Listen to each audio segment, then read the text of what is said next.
మహోన్నతుడు అయిన మా ప్రియ పరలోకపు తండ్రి, మీ ఘననామానికి వందనములు, స్తుతులు, స్తోత్రములు చెల్లించున్నాం. నీ దయా ప్రేమలు నిండుగా మెండుగా మా కొరకు దయచేయండి. ఇంతవరకు మమ్మల్ని బలపరిచినందుకు నీకు వందనములు. ఇదిగో నాయన, చివరి అధ్యాయానికి వచ్చి ఉన్నాం. ఈ రోజు రేపు ఈ 8వ అధ్యాయాన్ని మేము ధ్యానం చేయబోతుండగా మీ మాటలు మా కొరకు వినిపించండి, మీ వాక్కులు మా కొరకు బయలుపరచండి.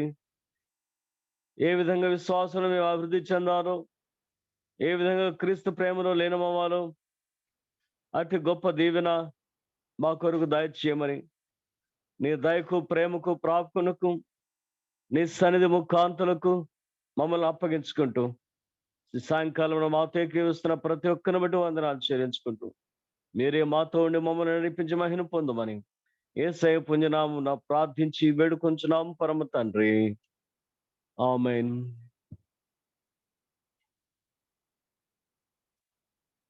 ఈరోజు ఎవరైనా పాడతారా?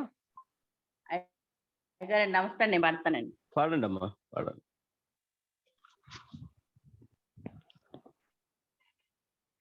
నిజమైన ద్రాక్షవల్లి నీవే, నిత్యమైన సంతోషము నీలోనే. నిజమైన ద్రాక్షవల్లి నీవే, నిత్యమైన సంతోషము నీలోనే. శాశ్వతమైనది, ఎంతో మధురమైనది నా పైన నీకున్న ప్రేమ, ఎనలేని నీ ప్రేమ, ఎనలేని నీ ప్రేమ.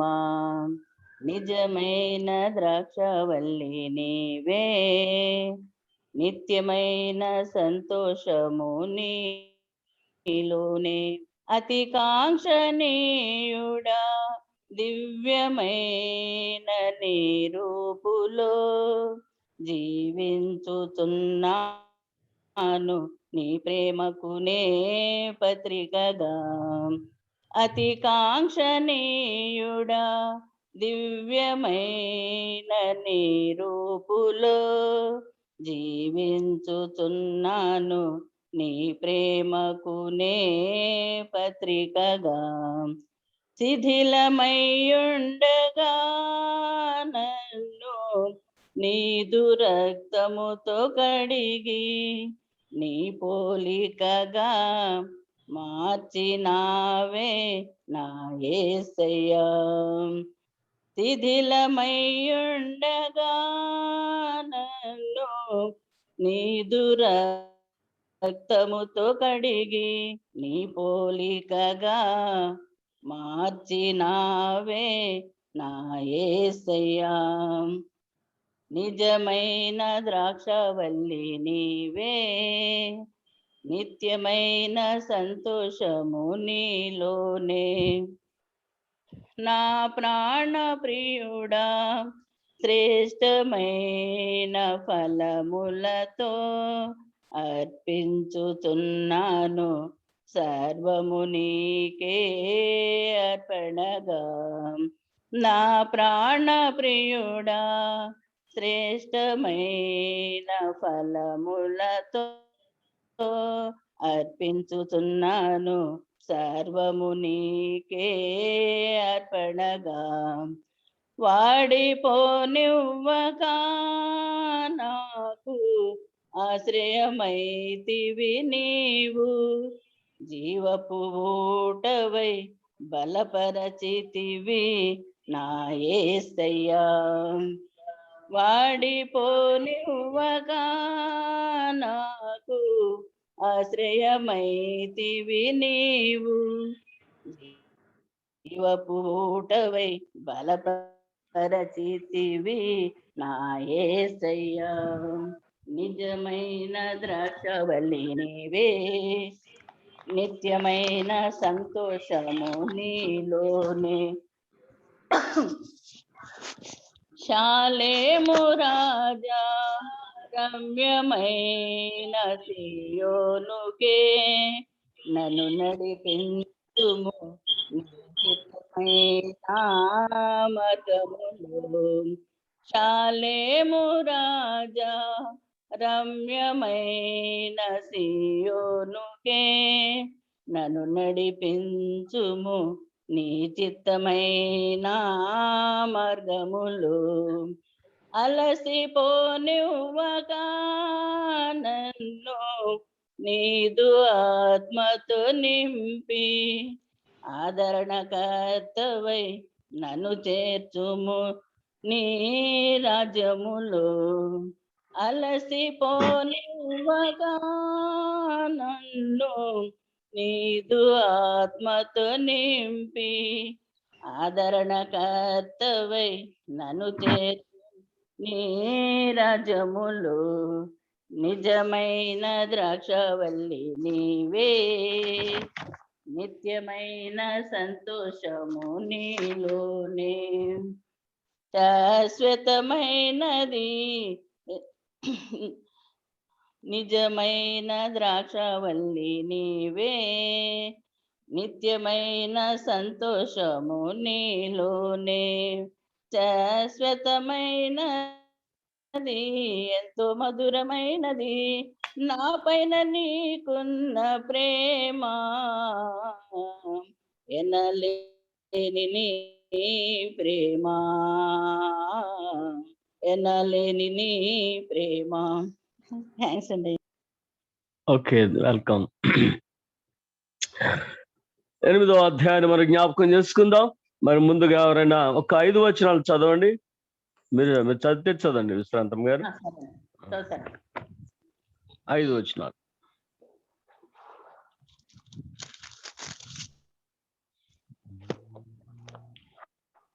పరమగీతములు 8వ అధ్యాయము 1వ వచనము నుండి 5వ వచనం వరకు ఉన్న దేవుని వాక్యమును విందాం. నా తల్లి యొద్ద సన్యపానం చేసిన ఒక సహోదరుని వల్లే నీవు నా ఎదుట నుండిన ఎంత మేలు. అప్పుడు నేను బయట నీకు ఎదురై ముద్దులిడుదును. ఎవరిని వల్ల నన్ను నిందింపరు, ఎవరును నన్ను నిందింపరు. నేను నీకు మార్గదర్శన అవుదును, నా తల్లి ఇంట చేర్చుదును. నీవు నాకు ఉపదేశము చెప్పుదువు. సంభార సమ్మిళిత ద్రాక్షారసమును నా ధాడి ఫల రసమును నేను నీకిత్తును. అతని ఎడమ చెయ్యి నా తల క్రిందనున్నది, అతని కుడి చెయ్యి నన్ను కౌగిలించుచున్నది. యెరూషలేము కుమార్తెలారా, లేచుటకు ప్రేమకు ఇచ్చపుట్టు వరకు లేపకయు కలతపరచకయు ఉండుమని నేను మీ చేత ప్రమాణం చేయించుకొందును. తన ప్రియుని మీద ఆనుకొని అరణ్య మార్గమున వచ్చినది ఎవతే? జలధర వృక్షము కింద నేను నిన్ను లేపితిని. అతట నీ తల్లికి నీ వలన ప్రసవ వేదన కలిగెను. నిన్ను కనిన తల్లి ఇచ్చటనే ప్రసవ వేదన పడెను. రైట్, థ్యాంక్ యూ అండి. నేడు దినాన చివరి వచనం, పుత్రదాత వృక్ష సువాసనిచ్చినది, వృక్షము సువాసనిచ్చినది. నా ప్రియుడా, నేను నీ కొరకు దాచించిన నానవిధ శ్రేష్ఠ ఫలములు పచ్చివి పండువి మా ద్వారబంధం మీద వేలాడుచున్నవి. And so all kinds of fruits including mandrakes, పుత్రదాత వృక్ష పండ్లు, ఇది మనం చూసాం. సో తోటల మధ్య ఉన్నటువంటి గృహం, లేదంటే మన ఇళ్ళలో ఏదైనా 1-2 చెట్లు ఉంటే జామ చెట్టు కానీ, ఇంకోటి ఏదైనా నారింజ చెట్టు కానీ, ఎలాగా వాటి కొమ్మలు ఇంటి మీదకి వచ్చి వేలాడుతూ ఉంటాయి, మనకు అందుబాటులో ఉంటాయో అలాంటి సంఘటనగా మనం జ్ఞాపకం చేసుకోవచ్చు. లేదంటే పండ్లు నిల్వ చేసినటువంటి స్థితి ఈ ఇళ్లలో మనం దాస్తాం కదా. పూర్వకాలం ఉట్టి అనే మాట మనందరికీ తెలుసు. ఈ మోతుబార్లు పల్లెటూరులో మనం చూస్తే కిందంత బాణలు, ఒక 2 బస్తాలు పట్టే బాణలు ఉంటాయి, ఒక వరుస అంత కింద బాణలు ఉంటాయి. దానిలో ఆడించినటువంటి బియ్యం, అంటే దంచుకుని దాచిపెట్టుకునేటువంటి బియ్యం, కందిపప్పు నిల్వలు అనమాట. పైన ఉట్టిలో పచ్చళ్ళు, నెయ్యి, పచ్చళ్ళు. ఇక అలాగే మనలాగా ఈ వంటగదులు, ఈ అల్మారాలు ఇవన్నీ ఉండవు కదా, అవన్నీ ఆడుతూ ఉంటాయి అనమాట. వాటి ప్రక్కన ఫ్రూట్స్ ఏమైనా ఉంటే అది కూడా ఒకవైపు హ్యాంగ్ అవుతా ఉంది. సో ఇలాంటి సిచ్యుయేషన్స్ మనం చూడొచ్చు. ఆ ఫ్రూట్స్ని మనం ఏలాడి పెట్టుకుని అంటే తినడానికి దాచుకునే విధానం. ఏమి చెప్తున్నటువంటి ఆలోచన కూడా ఇంచుమించుగా ఈ 2 ఆలోచనలు. ఒకటి ఫ్రూట్ స్టోరేజ్ చేసినటువంటి స్థితి. ఇప్పుడు కూడా కొన్ని కంట్రీస్‌లో గాని, కొన్ని ఏరియాల్లో చలికాలం, ఈ కొన్ని కాలాల్లో వాటిని ప్రిజర్వ్ చేసుకునేటువంటి విధానం. ఇంక్లూడింగ్ మటన్ లేదంటే ఇవన్నీ కూడా. ఎలా దాచుకోవాలి అనేటువంటిది మనం చూసాం. వాళ్ళ యొక్క ఆలోచనలు డ్రై చేసేది, ఊరబెట్టేది ఇయన్నీ కూడా. అంటే త్రూఅవుట్ ద ఇయర్ వారికి కావాల్సినటువంటి ఆహారాన్ని సప్లై చేస్తూ ఆహ్, ప్ర ప్ర దాచిపెట్టుకునే విధానాన్ని మనం చూసుకోవచ్చు. సో, పూర్వకాలం గనక ఇవన్నీ కూడా వాళ్ళకి అందుబాటులోనన్నా చెట్లు ఉండాలా, లేదంటే తెచ్చి ఇంటి దగ్గర దాచిపెట్టుకొని ఉండాలా. ఇది ఆమె యొక్క సంభాషణ. దానిలో ఉపయోగించినటువంటి ఒక పండు, ఒక ఫలం ఏమిటంటాడు? పుత్రదాత వృక్షము సువాసననిచ్చున్నది. దీన్ని నిన్న కొంచెం చెప్పాను. మన రాహేల్ గారి గురించి, లేయా గారి గురించి మనం ఆలోచన చేసాం. ఈ పుత్రదాత వృక్షాన్ని మనం చూస్తే 30వ అధ్యాయంలో ఆదికాండంలో 14వ వచనంలో గోధుమల కోత కాలములో రూబేను వెళ్ళి, యాకోబు పెద్ద కొడుకు రూబేను వెళ్ళి పొలములో పుత్రదాత వృక్ష పండు కనుగొని దానిని తెచ్చి తన తల్లికిచ్చాను. దానిని తెచ్చి లేయాకిచ్చాడు. సో ఆమె దగ్గర పుత్రదాత వృక్ష ఫలం ఉంది అనేది రాహేల్ చూసింది. నీ కొడుకు తెచ్చినటువంటి ఆ యొక్క పుత్రదాత వృక్ష పండును నాకు ఇవ్వా అని అంతే. వారిద్దరు సంభాషణ చదవండి. తర్వాత మనం జ్ఞాపకం చేసుకుంటాం. ఈమె కానుపు ఉడికినటువంటి స్థితిలో ఉన్నది. ఎవరు? లేయా. దానిని 9వ వచనంలో మనం చూస్తాం. ఆదికాండము 30వ అధ్యాయం 9వ వచనంలో కానుపు ఉడికినటువంటి లేయా ఈ పుత్రదాత వృక్షాన్ని లేదా ఆ పండుని తిన్న తర్వాత ఇశ్శాఖారును, జెబూలూను అప్పటికి 4 కుమారులు కంది. చివరిలో ఇశ్శాఖారును, జెబూలూను, దీనాను 2 మగపిల్లలను, 1 ఆడపిల్లను కంది. ఇప్పుడు దాకా 30వ అధ్యాయం మొదటి వచనంలో తన భర్త అయినటువంటి యాకోబుతో పోట్లాడింది రాహేల్ గారు. ఆమె కూడా తర్వాత యోసేపును కన్నది. అఫ్‌కోర్స్ మనం నమ్మేది ఏంటి అంటే 127 కీర్తన 3వ వచనం. కుమారులు యెహోవా అనుగ్రహించు స్వాస్థ్యము, గర్భఫలము ఆయనిచ్చు బహుమానం. కుమారులు యెహోవా అనుగ్రహించు స్వాస్థ్యము, గర్భఫలం ఆయనిచ్చు బహుమానం. That is 100% true. అందుకని అబ్రహాం ప్రార్థన చేయగా వారు బాగుపడ్డారట. 20వ అధ్యాయం చివరి వచనం నుంచి. ఎందుకోసం అనంటే దేవుడు కదా గర్భఫలాన్ని ఇచ్చేది, మోసేది.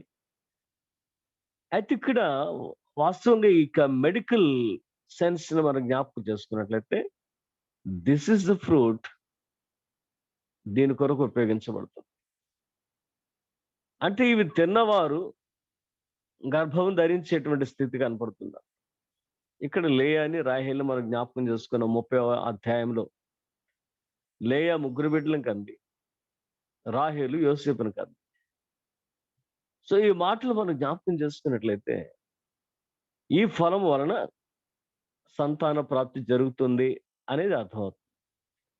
ఎందుకు ఏమి ఇక్కడ మెన్షన్ చేసింది అని అంటే సంఘము విస్తరించబడాల. నూతనత్వం అనగా నూతన విశ్వాసులు సంఘంలోనికి రావాల. అంటే కనినటువంటి స్థితి. ఆ కనినటువంటి గర్భము, కనినటువంటి గొడ్రాలు అంటాడు. కనినటువంటి గొడ్రాలకి అనేక వేల మంది పిల్లలు వచ్చారు. ఎక్కడి నుండి వచ్చారు వీళ్ళందరూ? విశ్వాసము ద్వారా. విశ్వాసము ద్వారా దేవుని బిడ్డలమై, దేవుని పిల్లలమై, దేవుని సంతానమై ఉండేటువంటి భాగ్యాన్ని దేవుడిచ్చాడు మనందరికి కూడా. అందుకని కనని గర్భమా, సో ఇవి సంతాన ప్రాప్తి కొరకు ఉపయోగపడేటువంటి పండు. మనం అర్థం చేసుకునేది ఏంటంటే, దేవుని చిత్తం లేకుండా ఏ పండు గాని, ఏ మందు గాని ఎవరికి పనిచేయదు. అది వాస్తవం. మనం ఎన్ని ప్రయత్నాలు చేసినప్పుడు కూడా దేవుని చిత్తం లేకుండా, అందుకని 127 కీర్తనలు రాసైనటువంటి సొలొమోను దాన్ని చాలా ఖచ్చితంగా రాశారు. ఇది గర్భఫలం అనేది యెహోవా ఇచ్చినటువంటి బహుమానం. మనకు తెలిసినా, మనకు తెలియకపోయినా, మనం నమ్మినా, మనం నమ్మకపోయినా. సో దానిని ఆలోచన చేస్తున్నప్పుడు ఏమిటి ఈ మాట ఎందుకు అనంటే, వృద్ధి చెందేటువంటి సంఘం, భవిష్యత్తులో విస్తరించబడేటువంటి క్రైస్తవ సంఘం, అది పుట్టేటువంటి బిడ్డలకు సూచన. ఆ పుట్టేటువంటి బిడ్డలు ఎవరు అంటే, విస్తరించేటువంటి క్రీస్తు సంఘం. ఇందులోకి వచ్చేటువంటి ప్రతి విశ్వాసిని కూడా మనం జ్ఞాపకం చేసుకుంటూ ఈ 8వ అధ్యాయం మొదటి వచనానికి వద్దాం. ఈమె లేదా షులమతి రాజుగారిని ఎట్లా కోరుకుంటుంది అని అంటే, లేదంటే సంఘం క్రీస్తుని ఎలా కోరుకుంటుంది అంటే, నా తల్లి యొద్ద స్తన్యపానం చేసిన ఒక సహోదరుని వలె నీవు నా యొక్క ఉండిన ఎడల, లేదా నా ఎడల ఉండిన ఎడల ఎంత మేలు, ఎంత మేలు. సో దీని ముందుగా ఒక మాట మర్చిపోయాను నేను మాట్లాడటం. ఆ కుమారుడు అనుగ్రహించబడిన అనేటువంటి మాట దేనికి సంబంధించిందంటే, మన ప్రభు అయినటువంటి యేసుక్రీస్తుని చూద్దాం ఒకసారి. యెషయా గ్రంథం 9వ అధ్యాయం 6వ వచనంలో, ఏలనగా మనకు కుమారుడు అనుగ్రహించబడాడు, మన కొరకు కుమారుడు పుట్టెను. కానీ ఈ కుమారుడు అనుగ్రహించబడేటువంటి స్థితి, సంఘము అభివృద్ధి చెందేటువంటి కాలం ఎలాగా అనంటే, ఆయన యొక్క శిలువ రక్తం ద్వారా, ఆయన యొక్క యాగం ద్వారా. కనుక కుమారునిగా రాబోయేటువంటి క్రీస్తుకు సూచన ఎక్కడి నుండి అంటే, ఆదాము కుమారులు ఇద్దరు కూడా చనిపోయిన తర్వాత ఆయన వచ్చాడు. షేత్ అనుకుంటా కదా ఆయన. అక్కడి నుంచి మనం లెక్క పెట్టుకుంటాం. కానీ అక్కడ ఉన్నటువంటి చెడుగును తుడిచేసిన తర్వాత నోహు కాలం నుంచి కనపడుతుంది మనకి. ఆ నోహు కాలం నుంచి కూడా మనం జ్ఞాపకం చేసుకున్నట్లయితే, నోహు, అబ్రహాము, యాకోబు, దావీదు వీళ్ళందరూ కూడా ఈ జ పుత్రదాత వృక్షం యొక్క కొమ్మలు అని అంటాడు ఒక భక్తుడు. వీళ్ళందరూ కూడా ఎవరెవరు? నోహు, అబ్రహాము, దావీదు, ఈ భక్తులైన వారు ఉన్నారే, వాళ్ళందరూ కూడా ఈ పుత్రదాత వృక్షానికి కొమ్మలు. క్రీస్తు అనుగ్రహించబడినటువంటి ఫలం. దీనిని మనం జ్ఞాపకం చేసుకోవాలి. దీన్ని జ్ఞాపకం చేసుకుని 8వ అధ్యాయానికి వస్తే, ప్రభువుకి సంఘానికి ఉన్నటువంటి పోలికను సంఘం ప్రభుతో అంటుంది, నీవు నా సహోదరుడు అయి ఉండిన ఎడల, అంటే you are my own brother. ముందు అక్క పుడుతుంది, తర్వాత తమ్ముడు పుడతాడు అనుకోండి, ముందు అన్న పుడతాడు, తర్వాత చెల్లి పుడుతుంది అనుకోండి. వారి యొక్క రిలేషన్ ఎట్లా ఉంటుంది అంటే, సొంత అక్క తమ్ముళ్ళు, సొంత అన్న చెల్లెళ్ళు. కానీ ఈ రిలేషన్ లో దాని యొక్క ఏమైనా గట్టితనాన్ని, బాంధవ్యాన్ని చూపించడానికి ఒక తల్లి దగ్గర పాలు తాగినటువంటి వారం మేము, ఒక తల్లి యొద్ద పాలు తాగినటువంటి వారం మేము కదండి. అంటే ఆ వారు నిజంగా అన్నదమ్ములు, నిజంగా అన్న చెల్లెళ్ళు, నిజంగా అక్క చెల్లెళ్ళు. సో ఆ రిలేషన్ మన ఇద్దరి మధ్య ఉంటే ఎంత బాగుండు. నేను ఇదిగో నా సహోదరుడు అని ముద్దు పెట్టుకుంటాను. అమ్మా అన్న వచ్చాడు అని తీసుకెళ్తాను ఇంటికి లోపలికి. అంత స్నేహం మనకు కావాలా? అంత బాంధవ్యం మనకు కావాలా? అంటే వైఫ్ అండ్ హస్బెండ్ రిలేషన్ మనం చెప్పుకున్నాం. అబ్రహాముకు శారా సహోదరియే, అబ్రహాముకు శారా సహోదరియే. కానీ నిజ జీవితంలో వారి ఇరువురి మధ్య ఉండాల్సినటువంటి అనుబంధం ఎట్లా ఉంటుంది అంటే, ఒక తల్లి కడుపున పుట్టినా, ఒక తల్లి పాలు తాగిన కొడుకు చచ్చే వాళ్ళు వందల మంది ఉంటారు. ఇక వాళ్ళని వదిలేద్దాం మనం.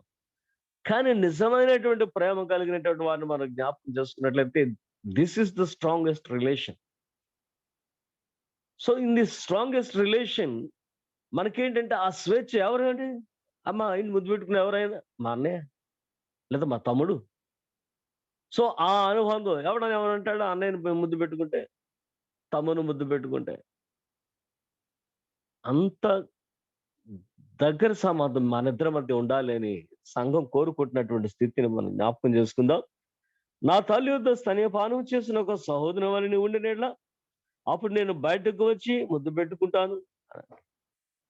అంటే దాని అర్థం ఏంటంటే God and human being relation ఎలా ఉంది అనేది ఇక్కడ మనం ఒకసారి జ్ఞాపకం చేసుకుంది. ప్రజ్ఞ ఈ పరమ గీతం అనగానే ఇంక ఎత్తబండి సంఘం వారిరువురి మధ్య ఉండేటువంటి ఐక్యతని అది ఒకటే కాదు. మళ్ళా ఆది కాండం నుంచి విశ్వాసంలో ఎదుగుదల పడిపోయిన విధానం ఆయా సందర్భాలు మనం జ్ఞాపకం చేసుకుంటాం.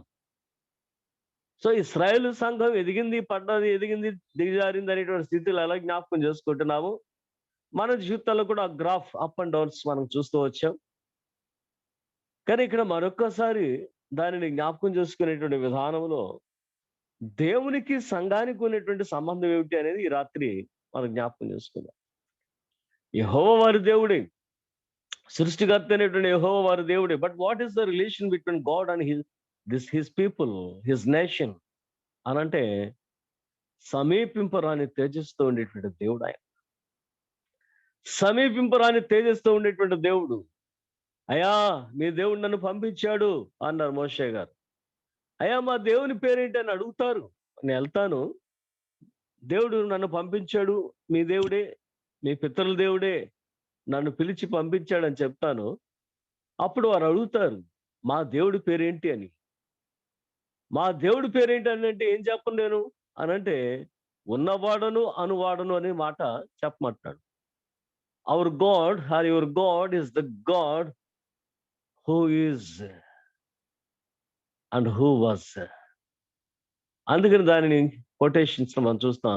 I am that I am, I am that I am. ఉన్నవాడను అనువాడను. ఆ ఉన్నవాడు అనువాడు ఎక్కడున్నాడట? పాకలో ఉన్నప్పుడు ఈ రిలేషన్ పెరుగుతుంది. మాకు కేరళలో చాలా పాటలు ఉన్నాయి. చాలా సందర్భాన్ని పురస్కరించుకొని కొసనం జోసెఫ్ గారని మా పెద్దండ్రి, ఆయన రాసిన పాటలు ఒక పాట. ఈ సెంటెన్స్ బాగా క్లియర్ గా ఉంటుందంట. ఉన్నవాడను వాడు ఉన్నాడు పాకలో కదా, ఉన్నవాడను వాడు ఉన్నాడు శిశువుగా, కన్నే కుమారుండనగా వాణి కనుగొందమా. ఈ ఉన్నవాడు అన్నవాడు పాకలోకి వచ్చే వరకు, శిశువుగా వచ్చే వరకు, what is the relation between the church and the Lord or Lord God? ఎక్కడున్నావు అంటే సమీపింపరాని తేజస్సులో ఉన్నాడు. దూరమున ఉన్నటువంటి దేవుడు, అత్యున్నత సింహాసనం మీద ఉన్నటువంటి దేవుడు. కనుక ఏమిటి భూమి మీద ఉన్నటువంటి ప్రజలు ఎంత దిగొచ్చావు కిందకి అని అంటే ఎంత దిగొచ్చాడు? మేఘంలాగా వచ్చేసాడు. మేఘంలాగా వచ్చేసాడు. మేఘాలంటే మనకు తెలిసిన ఏంటంటే అలల్లా కనబడుతూ ఉంటాయి. ఒక సముద్రపు అలా ఉంటుందో మేఘాలు అలా కనపడుతూ ఉంటాయి మనకి కదా. ఈ మధ్యాహ్నం ఒక చిన్న వీడియో చూస్తుంటే ఒక పైలట్ తోటి ఇంటర్వ్యూ చూస్తున్నాడు ఒక ఆయన. మీరు అంత పైన ఎగురుతున్నారు కదా, అంటే కిటికీల్లోంచి చూసేటువంటి వారి ఎక్స్పీరియన్స్ డిఫరెంట్గా ఉంటాయి. అంటే సైడ్కి ఇలా చూస్తాం కనుక మనకి డిఫరెన్స్ ఏంటో. వీడికి ఏముండదు ముందు ఉన్నటువంటి అర్థం, ముందంతా కూడా ఆకాశమే కదా, విశాలం వైశాల్యం కనపడతా ఉంటుంది. దానిలో నుంచి మధ్యలో మేఘాలు వస్తూ ఉంటాయి. ఇంకేంటంటే ఇక్కడ కూర్చున్నా అంటే ఇక్కడ నుంచి ఇంకేం లేదు. మనం అందరం వెనకాల కూర్చుంటాం, మనకు మధ్యలో గోడ ఉంటది, దానికి వచ్చిన డోర్ ఉంటది. కాబట్టి ఆ కాక్పిట్ లో ఉండేటువంటి వారికి మనం ఎవరో తెలియదు, మన కాళ్ళు ఎవరో తెలియదు, మనకి ఒక రూమ్ లో కూర్చున్నట్టు ఉంటది. కానీ ఈ పైలట్ కి ఎలా ఉంటుంది, ముందంతా కూడా గ్లాస్ అద్దం, మన కారు ముందు ఎలా కూర్చుని డ్రైవర్ ఇక ముందంతా కూడా, మనకంటే రోడ్డు కాబట్టి రోడ్డు పోయి ఉందా ఇది ఉందా తెలుస్తుంది. వాళ్ళకి ఏముంటది, ఆకాశంలో ఉంటారు, విశాలాన్ని చూస్తూ ఉంటారు. ఎంత లెక్క ఆ వేల వేల మైళ్ళు వారు ప్రయాణం చేసి అంతసేపు విశాలాన్ని చూడటమే, ఆకాశ విశాలాన్ని. ఈ మధ్య మధ్యలో ఎక్స్పీరియన్సెస్ ఏంటి అని అంటే మనకు తెలుసు, మేఘాలు. ఈ మేఘాలు వచ్చినప్పుడు ఈ ఫ్లైట్స్ లో ప్రయాణం చేసే వాళ్ళకి దాని వైబ్రేషన్స్ మనకు తెలిసిపోతాయి. బస్సు వెళ్ళినప్పుడు కూడా కొన్నిసార్లు వైబ్రేషన్ ఉన్నట్టు ఫ్లైట్ లో కూడా, అంటే నేను చేసిన చాలా తక్కువ ప్రయాణం కానీ ఐ హ్యావ్ ఎక్స్పీరియన్స్ దట్. ఆ వైబ్రేషన్ కనుక ఏమిటనంటే ఆ వెళ్ళేటువంటి విధానంలో కొన్నిసార్లు మనం చూస్తాం. ఈ ఉదయకాలం నేను అతని ఇంటర్వ్యూలో విన్నది ఏంటంటే, స్తంభాలు అంటూ ఉండేటువంటి మేఘాలు ఉన్నాయి. అవి స్తంభాలు అంటూ ఉన్నటువంటి మేఘాలు వచ్చినప్పుడు ఈ ప్రెషర్ మేము ఎంత పైకి తీసుకెళ్దామన్నా కూడా అది అవ్వదు. సో, మేము దారి మళ్లించుకుని వెళ్ళాలి. సో, మామూలు మేఘాలైతే వెళ్ళిపోతా ఉంటుంది మేఘాల మధ్యలో నుంచి కూడా. కానీ పిల్లర్ క్లౌడ్స్ అని చెప్పాడు అతను. అతను ఉపయోగించిన మాటని ఎందుకు జ్ఞాపకం చేస్తున్నానంటే, పిల్లర్ క్లౌడ్స్ వస్తాయి. వాటిని దూసుకుని వెళ్ళటం అనేది కష్టం. ఇట్ పుషెస్ డౌన్ అంటారు. కనుక దానిని తప్పించుకుని వెళ్ళటానికి ప్రయత్నం చేస్తాం అని చెప్పాడు. అప్పుడు గుర్తొచ్చాడు దేవుడు నాకు. అప్పుడు గుర్తొచ్చాడు దేవుడు. ఇశ్రాయేలు దేవుడు అనేటువంటి యెహోవా పగలు మేఘస్తంభం వలె, రాత్రి అగ్నిస్తంభం వలె ఉన్నాడు అని అంటాడు. ఆ పిల్లర్ క్లౌడ్ అంటే మనకు మేఘాలన్నీ అలలాగా ఉండటం వరకే నాకు తెలుసు ఇప్పుడు వరకు కూడా. ఈ రోజు నేను ఆ వీడియో వినేంత వరకు కూడా. But that pilot he shared his experience that they can see the pillar clouds. So ఎప్పుడైతే పిల్లర్ క్లౌడ్స్ ఉన్నాయో ఆ ప్రెషర్ ఎక్కువ ఉంటుంది. మనం పైకి హైట్‌కి వెళ్దామన్నా వెళ్ళనివ్వదు. దిగిపోవాలి లేదు ప్రక్కకి వెళ్ళాలని చెప్తాడు. అప్పుడు గుర్తొచ్చాడు దేవుడు నాకు. సో అతనికి గుర్తొచ్చాడో లేదో మనకు తెలీదు గానీ, ఆ విన్నటువంటి నాకు గుర్తొచ్చాడు. అంటే దేవుడు వారి మధ్యకి ఎలా దిగొచ్చాడంటే, మేఘస్తంభం వలె దిగొచ్చాడు. అండ్ ఇప్పటిదాకా మనకి బైబిల్ చదివాం గనుక that is a different experience. దేవుడంట మేఘస్తంభంలాగా వచ్చాడంట అన్నాడు. కానీ ఈ పర్సన్ చెప్పిన తర్వాత, ఈ వ్యక్తి చెప్పిన తర్వాత, అంటే మేఘాలు కూడా స్తంభాకారంలో ఉంటాయి అనేది నాకు ఈరోజు అర్థమైంది. కనుక ఆ దేవుడిని గుర్తు చేసుకున్నాను ఉదయకాలం. ఈ ఎక్స్‌పీరియన్స్‌లో మనం చూసినట్లయితే ఎక్కడొచ్చాడాయన? 19వ అధ్యాయంలో చూస్తాను నిర్గమకాండంలో. నేను ఎల్లుండి మీ దగ్గరికి వస్తున్నాను. ఈ 3 రోజులు కూడా మీరు సిద్ధపడి ఉండండి. బట్టలు ఉతుక్కోండి, శుభ్రంగా ఉండండి, ఫ్యామిలీ లైఫ్ దూరంగా ఉండండి, ఎవరు కూడా కొండను తాకకూడదు అని చెప్పాడు. ఓకే. 3 రోజులకి వారందరూ కూడా రెడీ అయిపోయి కూర్చున్నారు. వస్తున్నటువంటి దేవుడు ఉరుములు, మెరుపులు, శబ్దాలు చేసుకుంటూ వస్తుంటే హడలిపోయారు జనం అంతా. ఆ తేరు చూస్తూ ఉంటే అగ్ని కనబడుతుంది. దట్టమైనటువంటి పొగ కనపడుతుంది. మోషే గారు నేను చూడలేం. ఆయన మాట్లాడితే మేము వినలేం. So that is the relation. దేవుడికి ప్రజలకు ఉన్నటువంటి రిలేషన్ ఏమిటి అనంటే, మధ్యవర్తి అయినటువంటి మోషే తప్ప దేవుని స్వయంగా చూసి మాట్లాడేటువంటి శక్తి లేనటువంటి వారు. కాబట్టి ఈమెమంటుందంటే, నీవు గనక మా సహోదరుడిగా వచ్చినట్లయితే దేవా నిన్ను ముద్దు పెట్టుకుంటాం, మా ఇంటికి తీసుకెళ్తాం అనంటే, ఈమె యొక్క ప్రార్థన దేవుడు విన్నాడు. అందుకంటే సహోదర రూపంలో వచ్చాడు అనేది మనం జ్ఞాపకం చేసుకుంటాం. అందుకని ఒక చక్కని మాట మొన్న కూడా చెప్పా. నా సహోదరి ప్రాణేశ్వరి అన్నప్పుడు సంఘాన్ని సిస్టర్‌గా పోల్చుకున్నాడు, సహోదరిగా పోల్చుకున్నాడు. ఇక్కడ సంఘము ప్రియుని సహోదరుడిగా భావించుకుంటుంది. సో ఆ రిలేషన్ రావాలంటే ఏమవ్వాలంటే మనలాగా అవ్వాలి. అందుకోసమే మనం కూడా జ్ఞాపకం చేస్తా హెబ్రీ గ్రంథకర్త చెప్పిన మాట. తన పిల్లలు రక్త మాంసములు కలిగిన వారైనందున ఆయన కూడా రక్త మాంసములు కలిగిన వాడే వారి మధ్యకు వచ్చాను. సో మన మధ్య జీవించాలంటే మనలాగా ఉండాలా కదా! ఏదో చిన్న కథ వినబడేది చిన్నప్పుడు. కలర్ వేసుకొని వచ్చి కాకుల మధ్య కూర్చుందంట ఏదో పక్షి. ఆ వర్షం పడగానే కలర్ వెలిసిపోయింది. ఇది మన జాతి పక్షి కాదని పొడి చేసినట్టు. సో మన జాతి పక్షి అయితేనే మనతో కలవగలదు. So birds of the same feather మనందరికి తెలిసిన మాట. Birds of the same feather. ఆ యొక్క ఏకలు ఏమై ఉంటాయో ఆ ఏకలు కలిగి ఉంటేనే మనం కలుస్తాం. అలాగే మనస్తత్వాలు, మన ఫ్యామిలీ రిలేషన్స్, మన ఫ్రెండ్స్ రిలేషన్స్ ఇవన్నీ కూడా దేన్ని బట్టి కలుస్తాయి అంటే, if you are the birds of the same feather. మన ఆయనతో మనం స్నేహం చేస్తున్నాం అంటే ఎలా కలుస్తుంది స్నేహం? మనకి వీళ్ళతో కలవదు, పక్కన వాళ్ళతోటి ఆయనతో కలుస్తుంది. లేదా వీళ్ళతో స్నేహం చేస్తున్నాం వాళ్ళతో కలవదు మనకి. దాని అర్థం ఏంటి అని అంటే, ఈజీగా కొంచెం సైకాలజీ, కొంచెం రీజనింగ్ ఉపయోగిస్తే ఈయన లక్షణాలు ఏంటో చూసుకుంటే స్నేహం చేసే లక్షణాలు కూడా మనం ఈజీగా చెప్పేయచ్చు. సో ఎక్స్ మనం చూస్తున్నాం, మనకు తెలుసు బాగా ఎక్స్. ఈ ఎక్స్ తో వై కొత్త ఆయన వచ్చి జాయిన్ అయ్యాడు. ఈ కొత్త ఆయన వచ్చి జాయిన్ అయితే ఈ వై ఎవరో మనకు తెలియదు. But we can say the characteristics of this Y. ఎందుకంటే he is the friend of X. X యొక్క లక్షణాలు డెఫినెట్ గా ఉంటాయి ఇతను. ఎక్స్ యొక్క లక్షణాలు డెఫినెట్ గా ఉంటాయి. అలా ఉంటేనే వారిద్దరు స్నేహం చేస్తారు, నాకు చేయలేరు. అలా ఉంటేనే వారిద్దరు స్నేహం. అతను ఎవరో మనకు తెలియకపోయినప్పుడు కూడా ఈయన చూడగానే ఎస్ వీళ్ళిద్దరు కలిసారంటే లక్షణాలు ఇవే అనేది తెలిసిపోతుంది. కనుక ఈ మాటలు మనం ఆలోచన చేసినట్లయితే మన లక్షణాలు కావాలా?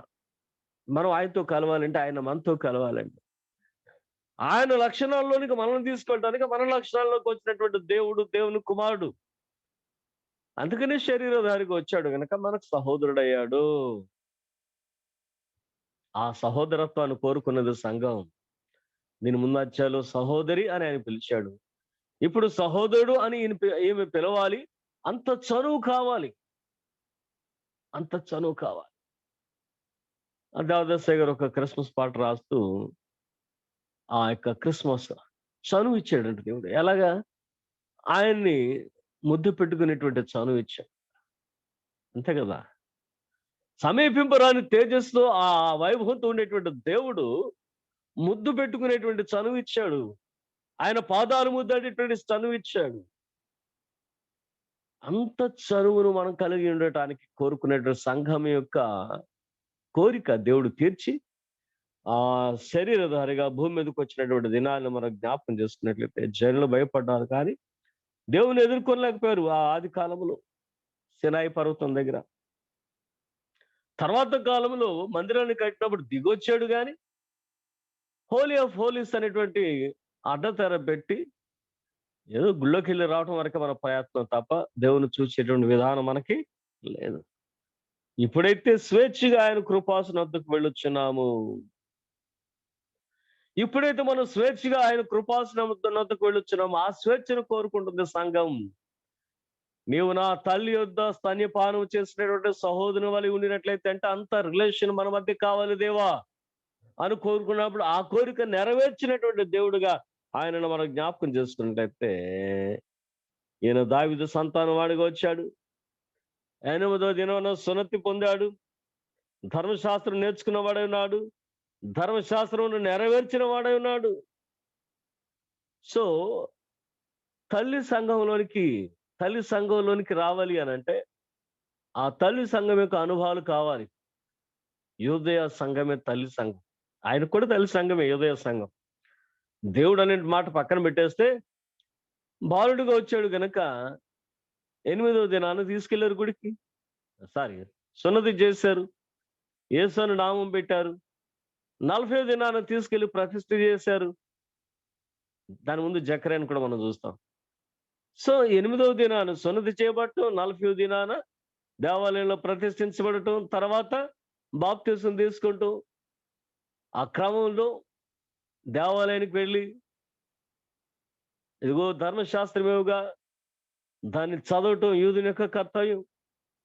ధర్మశాస్త్రం చదివి నేడు మీ వినికిడిలో ఈ మాటలు నెరవేర్చబడినవని ఈ యొక్క నాజరేత్ మేనిఫెస్టోను బయలుపరిచినటువంటి దేవుని కుమారుడిగా ఆయన మనం చూస్తే ఎక్కడికి వచ్చాడు అంటే తల్లి సంఘంలోనికి వచ్చాడు. తల్లి సంఘంలో కనుక ఆయన సంఘంలోనికి ఆయన ఒక విశ్వాసిగా, ఒక జనాంగంగా, అంటే ఒక జనముగా, ఒక వ్యక్తిగా ఆయన వచ్చి యూదుడు అనేటువంటి వారు ఎవరెవరు ఏమేమి పాటిస్తున్నారో అవన్నీ కూడా పాటించాడు మన వలనే. కనుక అంత గొప్ప దేవునిగా ఆయన మనం చూసినట్లయితే రక్షకుడు యూద మతంలో నుండే రావాలి. అలాగే ప్రభు యొక్క మొదటి రాకడ గురించి సంఘం కోరుకున్న రీతిలోనే ప్రభు వారు వచ్చి ఉన్నారు. దానిని హెబ్రీ గ్రంథకర్త రాస్తాడు చూడండి. 12వ అధ్యాయం 1వ వచనం నుండి 24వ వచనాల్లో ఆ దర్శనం ఎంతో భయంకరంగా ఉన్నది. ఆ దర్శనం ఎలా ఉందంట? ఎంతో భయంకరంగా ఉంది. మోషే గారు భయపడిపోయాడు. ఆయనప్పుడు కూడా దేవుని కొరకు, దేవుని ప్రజల కొరకు నిలబడినటువంటి వ్యక్తిగా ఆయనను మనం జ్ఞాపకం చేసుకుంటాం. అయితే ఇక్కడ మనం చూద్దాం, కొద్ది మాటలు నేను చదువుతాను. ఆ దర్శనం ఎంతో భయంకరంగా ఉన్నందున హెబ్రీయులకు రాయబడిన పత్రిక 12వ అధ్యాయం 21వ వచనం. ఆ దర్శనం ఎంతో భయంకరంగా ఉన్నందున మోషే అంటున్నాడట, నేను మిక్కిలి భయపడి వణుకుచున్నాను అనెను. ఇప్పుడైతే సియోను కొండకును జీవము గల దేవుని పట్టణమునకును అనగా పరలోకము యెరూషలేమునకును వేవేల కొలది దూతల యొద్దకును పరలోకమందు వ్రాయబడిన జ్యేష్ఠుల సంఘమునకును వారి మహోత్సవమునకును అందరి న్యాయాధిపతిని దేవుని యొద్దకును సంపూర్ణ సిద్ధి పొందిన నీతిమంతుల ఆత్మల యొద్దకును సంపూర్ణ సిద్ధి. దీన్ని జ్ఞాపకం చేసుకోండి. స్తోత్రం చెల్లింతమైన కీర్తనలు సంపూర్ణ శుద్ధి నొందా అని అంటాడు. ఆడప్పుడు తెలియక ప్రింటింగ్ తప్పు రాసాడు. మనం అదే పాడుతున్నాం. చాలాసార్లు కరెక్ట్ చేస్తున్నారు నేను చర్చిలో, ఎవరు పట్టించుకోవట్లేదు. ఈ మాట జ్ఞాపకం చేసుకోండి. దేని కొరకంటే సంపూర్ణ సిద్ధి పొందిన, సంపూర్ణ సిద్ధి శుద్ధి పొందిన కాదు, ఈ సిద్ధి పొందటానికి పరిశుద్ధాత్మ దేవుడిని మనకు అనుగ్రహించాడు అని రాశాడు ఆ కవి. ఆ లిరిక్స్ రాసిన ఆయన. ఈ ప్రింట్ చేసేవాడు ఆడి జ్ఞానం ఉపయోగించి శుద్ధి అన్నాడు. మనం అదే పాడేస్తున్నాం. సంపూర్ణ శుద్ధి నొందా శుద్ధాత్మను నొసగితి. శుద్ధి కాదు సిద్ధి అని కరెక్ట్ చేసుకుంటూ వస్తున్నాం. ఎప్పుడు పాడినా కరెక్ట్ చేస్తూ ఉంటాం ఆ మాట నేను. అయినా కానీ మనం అదే పాడుతూ ఉంటాం. కరెక్ట్ చేసినప్పుడు కరెక్ట్ చేయబడటం అనేది అవసరం, చాలా చాలా అవసరం. అది సంపూర్ణ. ఎందుకంటే మీకు ఓల్డ్ ఎడిషన్స్ లో పుస్తకం దొరికితే చూడండి, అక్కడ అయ్యగారు ఏదో చెప్తున్నాడు అనుకోకండి. పాత ఉజ్జీవ కీర్తన పుస్తకాలు మీకు దొరికితే ఎక్కడన్నా దాన్ని తీసి ఆ లైన్ చదవండి. అక్కడ సంపూర్ణ సిద్ధి అని ఉందా, సంపూర్ణ శుద్ధి అని ఉందా? ఈ ఆంధ్రప్రదేశ్ కీర్తనకు వచ్చి మరీ ఎక్కువ తప్పులు ప్రింట్లో వచ్చేస్తాయి మనకి. మార్గము చూపు మీ ఇంటికి వచ్చు, దేహి అని నీ వైపు చేతులెత్తిన నాకు దారిని. ఆ 2 సార్లు కూడా దేవ దేహి అనేటువంటి 2 మాటల దగ్గర కూడా 2 దేహి అని పడుతుంది. కనుక ఆ దేహి అనేది 2 సార్లు కాదు, ఒక లైన్లో వస్తుంది దేహి అనేది. ఆ ప్రింటింగ్ అలాగే ఉంది, ఆ రికార్డింగ్స్ అలాగే వచ్చేసినాయి. ఈ ఆరాధన టీవీలో రికార్డింగ్స్ మనం చూస్తామంటే 2 సార్లు కూడా పడతా. ఆ 2 మామూలు రికార్డ్స్ లో కూడా మనం చూస్తాం, 2 సార్లు కూడా అదే తప్పు పడతా ఉంటాం. సో పాడేటప్పుడైనా పెద్ద వాళ్ళు మ్యూజిక్ డైరెక్టర్ చేస్తున్నటువంటి ఆ పాటలు కనీసం దీని అర్థం ఏంటి, ఆ పూర్వక అసలు ఒరిజినల్ లిరిక్ ఎక్కడ ఉంది అనేది ఎతికేటువంటి ఆలోచన కూడా లేదు. ఆ రికార్డింగ్ కూడా అలాగే ఉంది. ఇప్పుడు మీరు ఆ పాట చూడండి, మార్గం చూపు మీ ఇంటికి, 2 సార్లు కూడా వచ్చేస్తుంది ఆ మాట దేహి అనేటువంటి మాట. కనుక అది అంటే కరెక్ట్ చేయాలి, ఎవరో ఒకరు కరెక్ట్ చేస్తూ ఉండాలి. సరే, ఇక్కడ సంపూర్ణ సిద్ధి ఏమని ఉంది? ఇక్కడ సంపూర్ణ సిద్ధి పొందిన నీతిమంతుల ఆత్మల యొద్దకును క్రొత్త నిబంధనకు మధ్యవర్తి అయిన యేసునందుకును హేబెలు కంటే మరి శ్రేష్టముగా పలుకు ప్రోక్షణ రక్తమునకు మీరు వచ్చి ఉన్నారు. So we have free access to come. అడ్డదారి చినిగిపోయింది, తండ్రి నీ చేతికి నా ఆత్మను అప్పగించాను పలకగానే. So it was visible, the presence of God is visible to everyone. Free access to come to the Father. తండ్రి దగ్గరికి రావటానికి అవకాశం దేవుడు ఇచ్చేసాడు మనకి. ఆ సన్నిధి కోరుకుంటుంది సంఘం. నా తల్లి యొద్ద స్తన్యపానం చేసిన సహోదరుని వలె ఉండాలంటే మన ఇద్దరం ఒకటే. మన ఇద్దరం ఒక ఇంట్లో పెరిగాం, మన ఇద్దరం కాంచంలో తిన్నాం, మన ఇద్దరం తల్లిపాలు తాగాం. ఎంత రిలేషన్ ఉంటుందో దేవునికి సంఘానికి అంత రిలేషన్ కావాలని సంఘం కోరుకున్నది. ఆ కోరుకున్నది క్రీస్తు వారి యొక్క మొదటి రాకడలో మనకు నెరవేర్చబడినటువంటి సంఘటన అనేది మనం చూస్తాం. అందుకని 435వ కీర్తన చూడండి, ఆంధ్రప్రదేశ్ కీర్తనలో చక్కని రాస్తాడు ఆయన. యెహోవా మా తండ్రి కాడ, యేసుడు మా అన్న కాడ అంటాడు. యెహోవా మా తండ్రి కాడ, పురుషోత్తం చౌదరి గారి పాట. యెహోవా మా తండ్రి కాడ, యేసుడు మా అన్న కాడ. యెహోవా తండ్రి అయితే యేసయ్య ఏమవుతాడు మనకి? Of course he is also our father, hour husband. కానీ ఆయన తండ్రి, నేను తండ్రిని ఏకమై ఉన్నాం అని అంటాడు. ఆయన తండ్రిని కుమారుడు, మన ప్రభు అయిన యేసుక్రీస్తు కృపయు, తండ్రి అయిన దేవుని ప్రేమయు. So he is the Father and he is the Son. God the Father, God the Son and God the Holy Spirit. తండ్రి అయిన దేవుడు, కుమారుడైన దేవుడు, పరిశుద్ధాత్ముడైన దేవుడు. కనుక ఈయన కుమారుడైతే ఆయన తండ్రి. ఆయన తండ్రి యేసుక్రీస్తు ద్వారా మనం అందరం ఆయన పిల్లలైనప్పుడు తండ్రి. అందుకని పరలోక ప్రార్థనలో అవకాశం దొరికింది. పరలోకమందున్న మా తండ్రి అని మనం తండ్రి తండ్రి అని పిలిచేటువంటి భాగ్యాన్ని దేవుడు మనకిచ్చాడు. సో తండ్రిని తండ్రి అని పిలిచేటువంటి విధానంలో యేసయ్య ఏమవుతాడు? పురుషోత్తం చౌదరి గారు చెబుతున్నాడు మనకి. అంతేనా? ఆయన రాసింది చూస్తానండి ఒకసారి మళ్ళీ. 435 కీర్తన. ఎస్, పురుషోత్తం చౌదరి గారు. యెహోవా మా తండ్రి గాడ, యేసుడు మా అన్నగాడ, మహిమగల శుద్ధాత్మను బట్టి వరుస తెలిపాం కదా మాతోడ. పరిశుద్ధాత్మ దేవుడు ఈ రిలేషన్ మనకిచ్చాడు. అయా తండ్రి అనేటువంటి దేవుడు మీకు తండ్రి, ఆయన కుమారుడు మీ కొరకు శిలువ పైన మరణించినటువంటి యేసయ్య మీ అన్న అని చెప్పి ఈ రిలేషన్ మనకి ఇచ్చినటువంటి వాడు పరిశుద్ధాత్మ తండ్రి, పరిశుద్ధాత్మ దేవుడు. కానీ ఈ పరిశుద్ధాత్మ దేవుడు చెప్పాడంట, you are the son of God and the brother of Jesus. ఇది సంఘం కోరుకుంది. నా తల్లి యొద్ద స్తన్యపానము చేసిన వాని వలె నీవు ఉండిన యెడల. తర్వాత అంటాడు చూడండి ఒకసారి, ఆ మహిమ గల పరిశుద్ధాత్ముడు ఇటు వరుసలు తెలిపే కదా మా తోడ, మోక్ష నగరు మా పుట్టిల్లు. ఇప్పుడు ఎక్కడికి వెళ్తుంది? నా తల్లి ఇంటికి తోడుకుని పోయేదను, నా తల్లి ఇంటికి తోడుకుని పోయేదను, మోక్ష నగరికి వెళ్దాం రా. ఈయనేమో that is my father's house అన్నాడు. నా తండ్రి ఇంట అనేక నివాసములు కలవాడు. కానీ ఏమేమంటుందంటే నా తల్లి ఇంటికి వెళ్దాం రా. సో మన నివాసం అది. అక్కడికి వెళ్ళిన తర్వాత లెట్స్ హ్యావ్ ఫెలోషిప్. అంతే.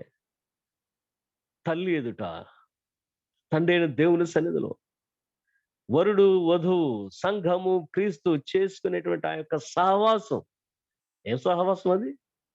ఈ శరీర సహవాసం కాదు, అది సంపూర్ణ ఆధ్యాత్మిక ఉన్నత సహవాసం. అంటే సంపూర్ణ ఆధ్యాత్మిక ఉన్నత సహవాసం. దాని గురించి నెక్స్ట్ లైన్ లో చెప్తాను. కనుక ఈ యొక్క మోక్షనగరు మా పుట్టిల్లు, దూతలు మా స్నేహితులు, అబ్రహాము దావీదు మా బంధువులు, పేతురు పౌలు మా కూటస్థులు అంటారు, మా సహవాస సభ్యులు. ఎంత గొప్ప రిలేషన్ పెట్టాడు చూడండి చౌదరి పురుషోత్తం గారు. అబ్రహాము దావీదు మా బంధువులు పెట్టాడు. పౌలు గారు పేతురు గారు వచ్చి అంటే ఇలా కూటస్థులు అంట. సో అవర్ చర్చ్ మెంబర్స్ అండి, they are our church members, our fellow members అంట. ఎంత చక్కగా రాశాడు. సో దానిని మనం చూస్తే ఏం కోరుకున్నది అదే.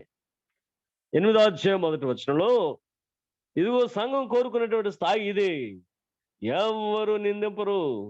ఎవరు నిందిస్తారు? సంఘాన్ని నిందించేది ఎవరు? యేసుక్రీస్తు నిందించేది ఎవరు? ఈ రోజు కూడా నాస్తికులు, అవిశ్వాసులు, క్రీస్తు యొక్క రాకడ నమ్మనేటువంటి వారు, మిశ్రమ విశ్వాసులు.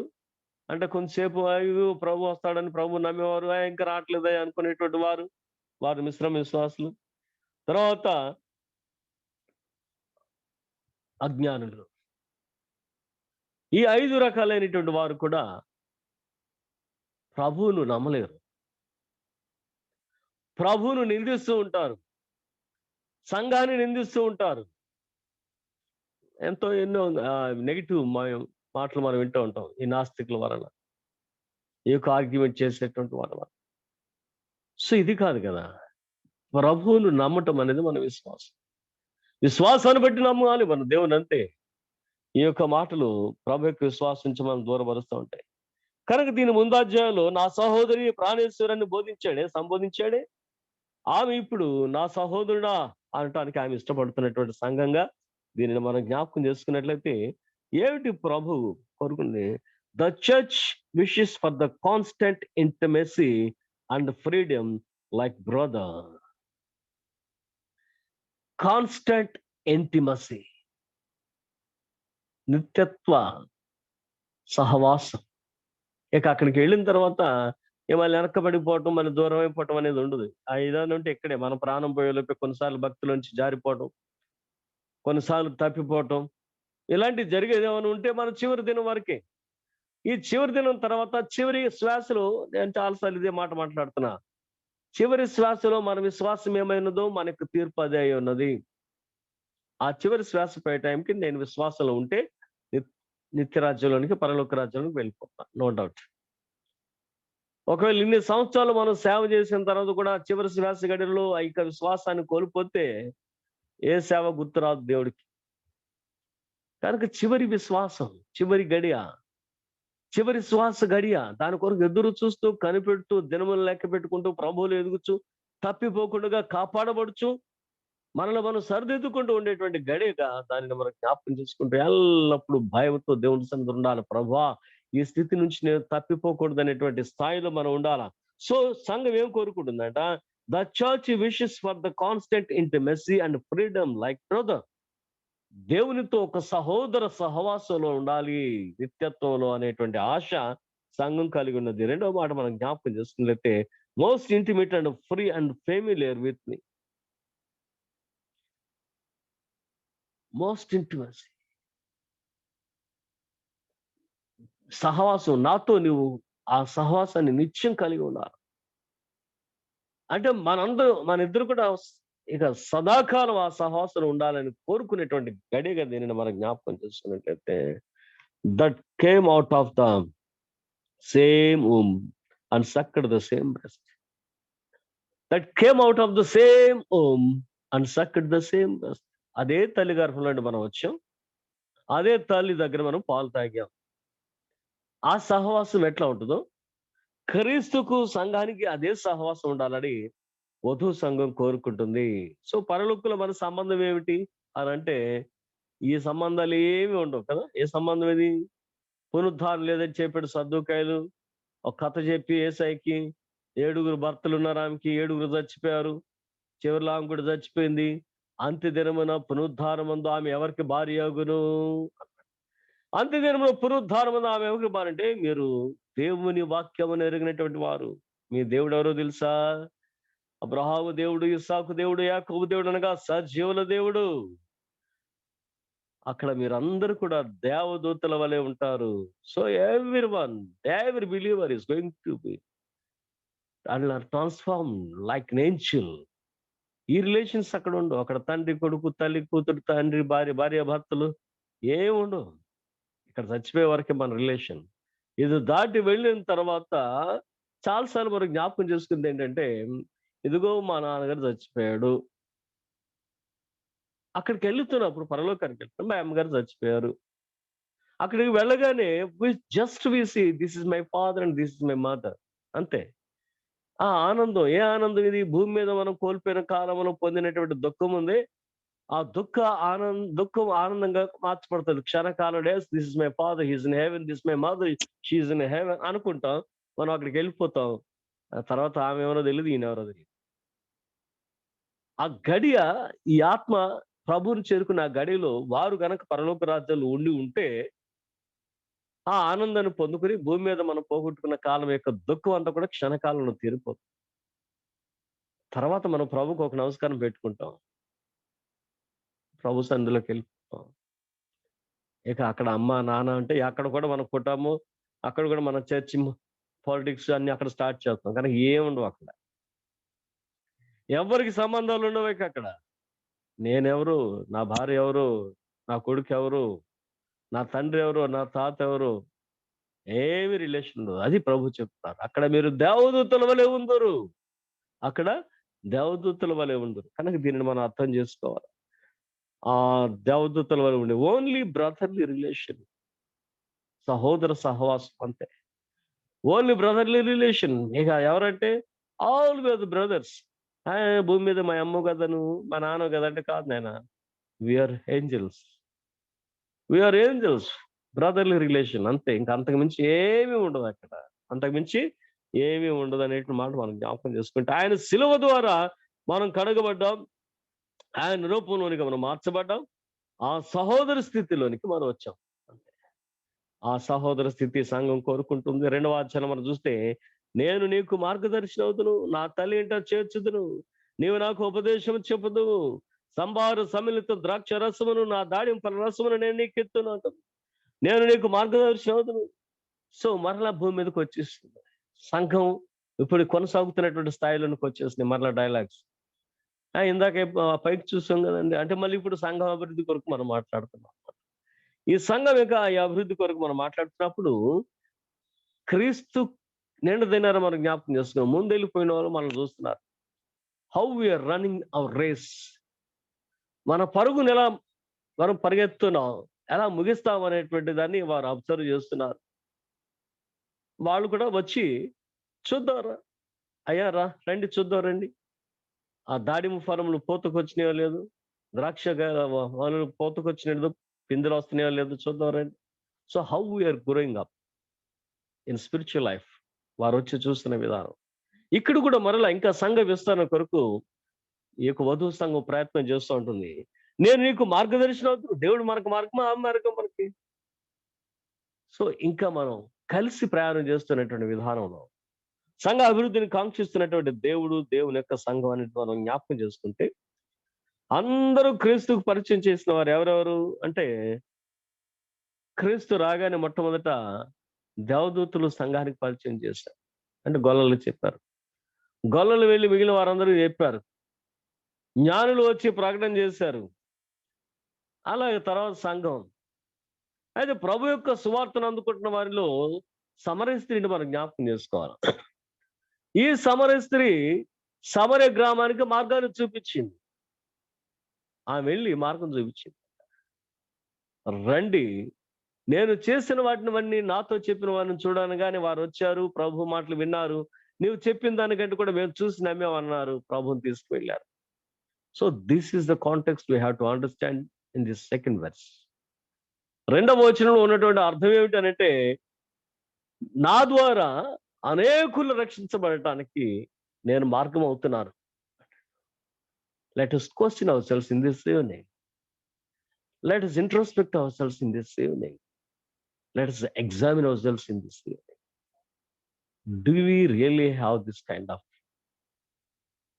witness? నా ద్వారా అనేకులు రక్షించబడటానికి నేను మార్గం చూపించాను అని చెప్పుకోగలిగినటువంటి ఆత్మీయ అంతస్తు మన జీవితాల్లో ఉన్నదా అని ఒక్కసారి మనం పరీక్షణ చేసుకుంటే, అయ్యా గుడికి వెళ్తున్నాం వస్తున్నాం, నేను వెళ్తున్నా, బోధన చేస్తున్నా వస్తున్నాను, ఇవన్నీ కానీ మన జీవితం ఎవరికైనా మార్గాన్ని చూపించేదై ఉన్నదా లేదా? అది చాలా చాలా చాలా అవసరం. అది ఆత్మీయ ఉన్నత స్థితి కలిగిన వారి యొక్క ప్రయాస.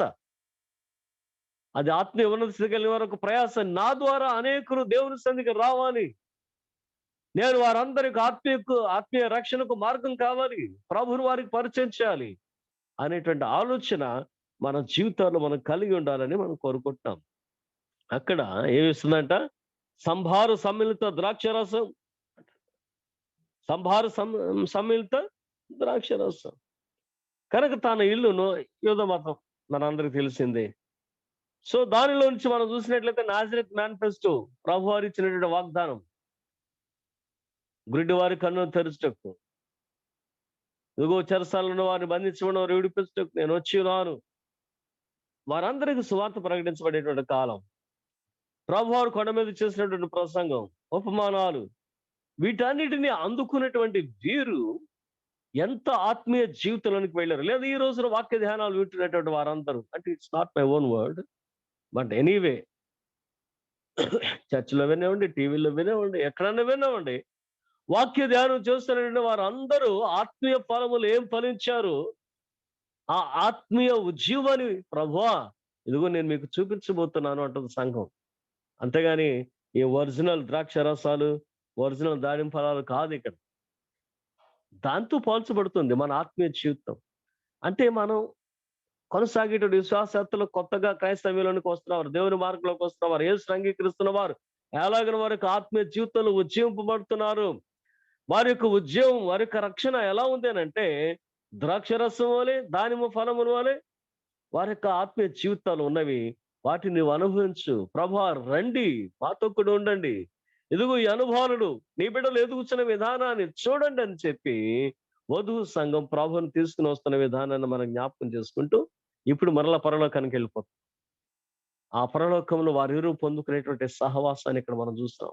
లేదా భూమి మీద ఉన్నటువంటి కాలంలో ప్రభు సన్నిధిలో గడిపేటువంటి సమయాన్ని మనం జ్ఞాపకం చేసుకుంటాం. ఈ రెండు కూడా ఈ 3వ వచనంలో మనం చూడాలా.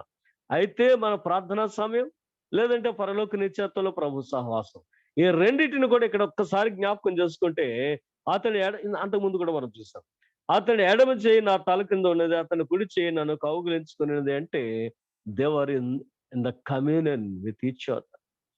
దేవునితో చేసే సహవాసం అంత లోతైనదై ఉండాలి. దేవునితో చేసే సహవాసం అంత లోతైనదై ఉండాలా. మనందరం అలా ఉంటున్నామా? నేను చాలాసార్లు నా విషయంలో నేను బాధపడేది కూడా ఏంటంటే, మనం చేసే ప్రార్థనలు అన్నీ కూడా హడావిడి ప్రార్థనలే. కూర్చోవాలా. రేపు చెప్తాను ఈ మాట. ఆత్మ పరమాత్మతో లీనమైనటువంటి ఆ అంతస్తును ఒకసారి మరలా మనం జ్ఞాపకం చేసుకుందాం. ఆత్మ పరమాత్మతో లీనమైనటువంటి అంతస్తును ఒకసారి రేపటి దినాన కొంచెం కొంచెం చెప్తా. అయితే ఇక్కడ మనం జ్ఞాపకం చేసుకునేది ఏంటంటే, ఈ ద్రాక్షలు, దాడిమలు, all these things are the spiritual things. My gifts and graces should all be employed to serve and glorify thee. This is the context. దేవుడు నాకు ఇచ్చినటువంటి తలాంతులు, దేవుడు నాకు ఇచ్చిన విశ్వాసం, దేవుడు నాకు ఇచ్చిన ప్రార్థనా శక్తి, ఇవన్నీ కూడా దేవా నిన్ను సేవించడానికే. ఇది కూడా ఇప్పుడు మనం పరిశీలన చేసుకుందాం. ఒక క్రైస్తవుడిగా, ఒక విశ్వాసగా దేవుడు నీకు ఇచ్చిన ప్రార్థనా శక్తి, వాక్య శక్తి, స్వస్థ వరం, ప్రవచన వరం, దర్శన వరం, ఇవన్నీ కూడా ఏమేమి మనం పొందుకున్నామో అవి ఎంతవరకు దేవుని సేవలో మనం ఉపయోగించుకుంటాం. First thing. సెకండ్ థింగ్, నిజంగా మనం అనుభవంలోకి వచ్చాము ఆత్మ వరాల్లో. ఏదో ఒక వరాన్ని పొందుకుని దర్శన వరము, ప్రవచన వరము, వాక్యానుభవము, వాక్యాన్ని బోధించే విధానము, పరిచర్య చేసే ధర్మము, వీటిలో ఏదైనా మనం సంతరించుకున్నామా అనేది కూడా మనం జ్ఞాపకం చేసుకుందాం. సో నీ తలాంతులు, నీ సమయం ఎలాగో ప్రభు కొరకు మనం ఉపయోగిస్తున్నాం అనే దానిని ఈ యొక్క మాటలో మనం జ్ఞాపకం చేసుకుంటే, Shulamite's mother would instruct her how to play a maiden spots to her brother betrothed lover. తల్లి నేర్పిస్తాడు, అనగా సంఘం నేర్పిస్తాయి ఎలా ప్రభుతో మనం నడుచుకోవాలి. మరలా కొరింథీ పత్రిక 11వ అధ్యాయంలో అంటాడు కదా, ప్రదానం చేయబడినటువంటి కన్య వలె మిమ్మల్ని క్రీస్తుకు నేను అప్పగించున్నాను అంటాడు. అంటే వీఆర్ బెట్రోత్డ్ టు హిమ్. సంఘము, విశ్వాసి యేసు వారితో ప్రదానము చేయబడిన వాడై ఉన్నాడు. ఆ ప్రదానము చేయబడిన తర్వాత ఏం జరుగుతుందట? పవిత్రంగా వెళ్ళాలి అక్కడికి వెళ్ళేటంత వరకు కూడా. అంటే దీంట్లో ఏమైనా నెగిటివ్ ఉంటుందా అంటే, దీనిలో నెగిటివ్ థాట్స్ ఉంటాయి. ఇవి పాత నిబంధనలు మనం జ్ఞాపకం చేసుకోవచ్చు. ఇప్పుడు నేను చెప్పను, మీరు దొరికితే చదవండి ఒకసారి. ప్రధానము చేయబడిన కన్య విషయంలో అనేది మనం అక్కడ చూస్తాం. చదవండి లేవియకాండం లెక్క. అంటే నెగిటివ్ థాట్స్ ఉంటాయి. అది చెడగొట్టేది ఎవడు? సాతానుడు. అది చెడగొట్టేది ఎవడు? సాతానుడు. ఈ ప్రధానం చేయబడిన తర్వాత పెళ్ళయ్యే వరకు జాగ్రత్తగా లేకుండా ఉండేటువంటి స్థితిని, ఆ పాడు చేసేటువంటి స్థితిని కలిగి ఉండేవాడు ఒకడు ఉన్నాడు. వాడి విషయంలో మీరు చాలా జాగ్రత్తగా ఉండాలా. 2వ కొరింథీ పత్రిక 11వ అధ్యాయం 2వ వచనం.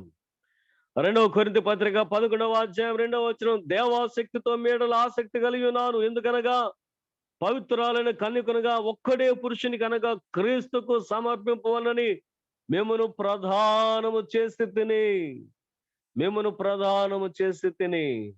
సో యువర్ బెట్రోత్డ్ కదండి. మనకి చాలా సందర్భాల్లో ఈ నిశ్చితార్థము జరిగిన తర్వాత ఈ బంధు అంటే బాంధవ్యానికి గుర్తుగా వేసేటువంటి తాడు. ఈ బంధు అనేది బాంధవ్యానికి గుర్తుగా వేసేటువంటి ఒక సూచన. బొందేశారంటే వాళ్ళు వచ్చారని, అమ్మాయిని చూసుకున్నారని బొందేసి వెళ్ళారని. అంటే దాని అర్థం ఏంటి? ఈ అమ్మాయి వాళ్ళదే అని చెప్పుకుని వెళ్ళారనమాట. మళ్ళా వచ్చి పెళ్లి చేసుకుని తీసుకెళ్తారు. సో నిశ్చితార్థము జరిగిన దగ్గర నుండి పెళ్ళయ్యే వరకు ఇప్పుడు మన పరిస్థితి అదే. దేవుని బిడ్డలారా, చాలా జ్ఞాపకం చేసుకోండి, చాలా జాగ్రత్తగా ఉండడానికి ప్రయత్నం చేద్దాం. ఇప్పుడు మనం ప్రధానం చేయబడినటువంటి వారం, క్రీస్తుకు ప్రధానం చేయబడిన వారం. ఎగో మేఘారుడు వచ్చి మనం తీసుకెళ్లి వివాహంలోనికి, విందులోనికి తీసుకెళ్లే వరకు కూడా మన జీవితాన్ని చాలా జాగ్రత్తగా కాపాడుకోవాలా. అందుకని నేను ఏమంటాడు చూడండి, సర్పము తన కుయుక్తి చేత హవ్వను మోసపరిచినట్లు మీ మనసులు చెరుపుబడి క్రీస్తు ఎడలున్న సరళత నుండి, పవిత్రత నుండి, ఎట్లయినను తొలగిపోవునేమో అని భయపడుచున్నాను. ఆ సరళత నుండి, ఆ ఫ్రీ యాక్సెస్ నుంచి, ఆ హోలీనెస్ నుంచి తప్పిపోతామేమో అని పౌలు గారు భయపడుతున్నాడంట. ఏమన్నా తప్పిపోతామా? ఏం మనకేం తెలుసు? మనకేం తెలుసు? పేతురు గారికి తెలుసా? పేతురు గారికి తెలియదు కదా!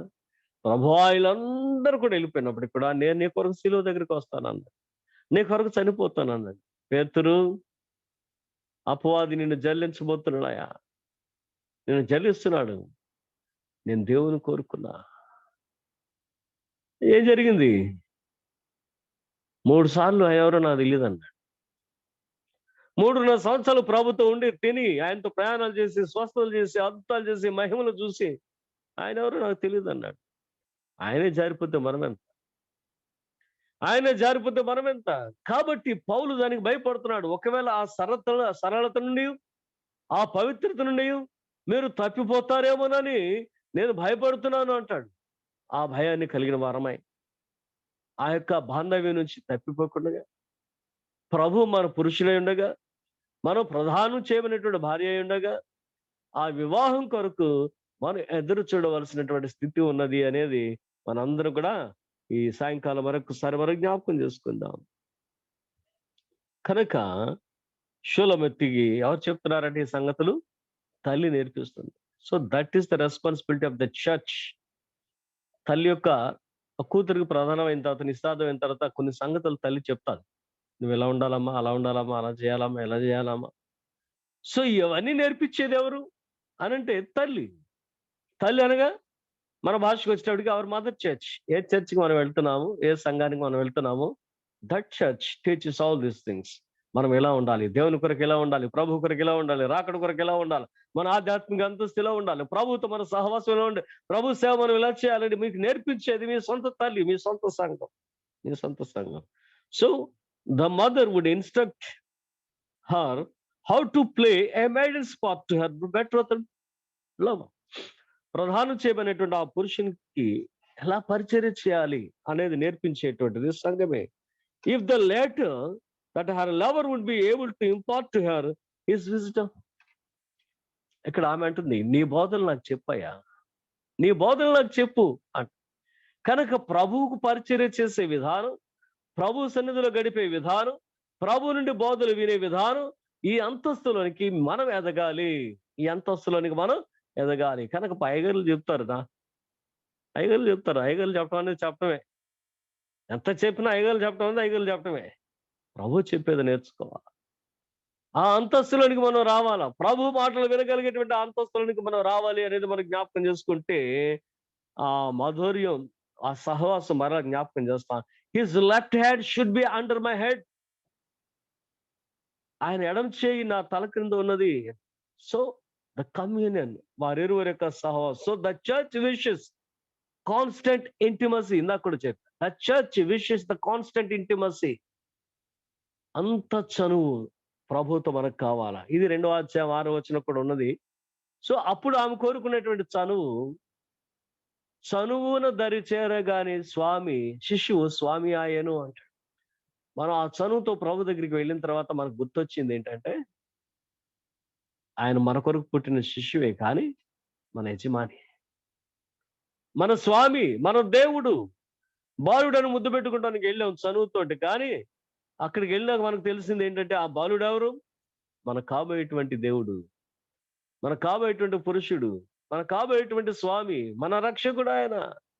కనుక అప్పుడు బాలుడుగా, ఇప్పుడు పురుషునిగా ఆయనతో మన సహవాసం చేస్తున్నాం అనేటువంటి అంతస్తుని మనం జ్ఞాపకం చేసుకుంటూ, that is the first advent. 2వ అధ్యాయం 6వ వచనంలో మనం ధ్యానం చేసిన ఈ మాట యేసుక్రీస్తు వారి యొక్క మొదటి రాకడకు సంబంధించినటువంటి మాట. ఈ మాట క్రీస్తు వారి యొక్క 2వ రాకడకు సంబంధించిన మాట. మొదటి రాకడలో క్రీస్తును హత్తుకునేటువంటి జనాంగాన్ని మనం జ్ఞాపకం చేసుకుంటాం. 2వ రాకడలో క్రీస్తును హత్తుకోబోతున్నటువంటి వధువు సంఘాన్ని మనం జ్ఞాపకం చేసుకుంటే, we were not there at his first advent, but we are going to have that fellowship in the second advent. కనుక దానిని పోగొట్టుకోకుండా ఈ సహవాసాన్ని మనం కోరుకుంటూ ప్రభుతో స్థిరమైనటువంటి సహవాసము, ఆ ప్రేమను పొందుకోవాలని సంఘం ప్రయత్నం చేయాలి. So the church charges all her children that they never provoke Christ to withdraw. ఈ సహవాసం తప్పిపోవద్దు నాయన. సంఘం మనకు బోధిస్తుంది, తల్లి మనకి బోధిస్తుంది అనమాట. సంఘం అనగానే తల్లి, తల్లి అనగానే సంఘం. సంఘం అంటే అయ్యగారు ఏం బోధిస్తున్నానంటే, do not disturb this fellowship, this intimacy. దీన్ని పాడు చేసుకోవద్దు. అక్కడ పాడు చేసుకుంటే ఎక్కడికి వెళ్ళలేవయ్యా. వాళ్ళు పాడు చేసుకుంటే పాడు చేసుకున్నారు. వాళ్ళు పాడు చేసుకుంటే పాడు చేసుకున్నారు. రెండో అవకాశం వాళ్ళకి వచ్చింది. మనకు కలిగేది ఏకైక అవకాశం. ఎదుగో ఈ సహవాసాన్ని కనుక మనం పోగొట్టుకునేది ఎక్కడ పోతాం మనకు తెలుసు. ఈ సహవాసంలోకి వెళ్ళలేకపోతే పరలోక సహవాసంలో మనం ఎక్కడికి వెళ్తాం మనకు తెలుసు. పడ్డాక మనం చెప్పుకోగలం. సో మనం ఆ సహవాసం పోగొట్టుకోకూడదని we should not provoke him to leave this.